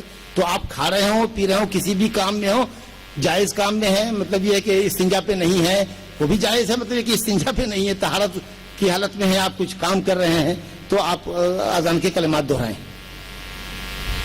مردوں کی جانب سے. السلام علیکم. کیا کوئی امام صاحب اگر کوئی عورتیں مسائل معلوم کرنا چاہیں تو بند کمرے میں مسائل معلوم کر سکتے ہیں عورتیں؟ دیکھیے، خلوت نہیں ہونی چاہیے. حدیث ہے کہ لا یخلون رجل بامرأۃ الا کان الشیطان ثالثہما، کوئی بھی مرد اگر کسی عورت کے ساتھ ایک کمرے میں بند ہو کے یا خلوت میں ہو کے بات کرتا ہے تو وہاں تیسرا شیطان ہوتا ہے. اور اس کے اندر لا یخلون رجل بامرأۃ، کوئی بھی مرد چاہے دنیا کا بڑا سے بڑا ولی کیوں نہ، کوئی بھی مرد، صرف نبی صلی اللہ علیہ وسلم کی ذات گرامی اس سے مستثنا ہے. باقی دنیا میں کوئی مائی کا لال یہ نہیں کہہ سکتا کہ کسی اجنبی عورت کے ساتھ وہ گھر میں تنہا ہو اور اس کے پاؤں نہ پھسلے. کوئی اپنے متعلق دعویٰ کر ہی نہیں سکتا. اگر کرتا ہے تو جھوٹا ہے، وہ جھوٹا ہے. ہو سکتا ہے کہ اس کا پاؤں پھسل جائے، ہو سکتا ہے کہ نہیں بھی پھسلے، لیکن ہو سکتا ہے کہ پھسل جائے. تو شریعت فتنے کا دروازہ کرے گی، لیکن خلوت میں سوال نہیں کر سکتی. وہاں ایک بچہ اس کے ساتھ ہونا چاہیے، جوان بچہ، یا اس کا کوئی محرم ہونا چاہیے، یا مولوی کے ساتھ 2 آدمی ہونا چاہیے، یا عورتیں 2-3 ہو، ایک مولوی ہو، تو کمرے میں بیٹھ کر سوال کر سکتے، وہ بھی برقعے میں ہو، پردے میں ہو، چہرہ نہیں کھولنے کا. ماشاءاللہ. اگلا سوال دوسرا ساتھ کریں. نہیں، آپ اس سے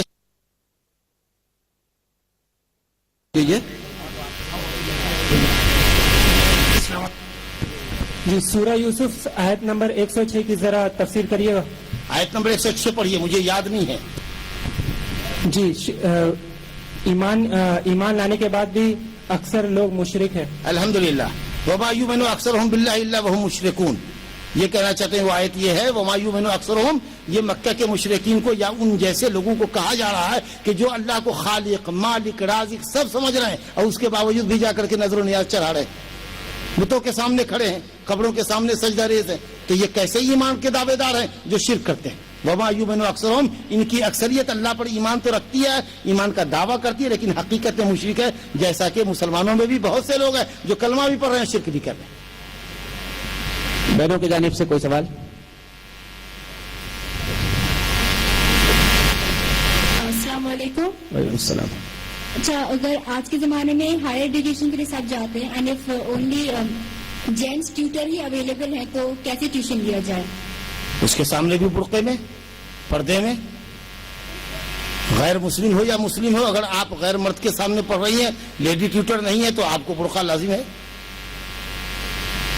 اگر چہرہ پردے میں داخل ہے، اور یہی قول الحمدللہ اہل علم کے اقوال میں راجح قول یہی ہے کہ چہرہ پردے میں داخل ہے، تو مسلمان ہو کہ غیر مسلم، اگر وہ آپ کا محرم نہیں ہے، آپ کا محرم ایسا محرم رشتہ دار جس سے ہمیشہ کے لیے شادی حرام، بہنوئی بھی محرم نہیں، خالو بھی محرم نہیں، جی پھوپھا بھی محرم نہیں، پھوپھی کو طلاق دے گا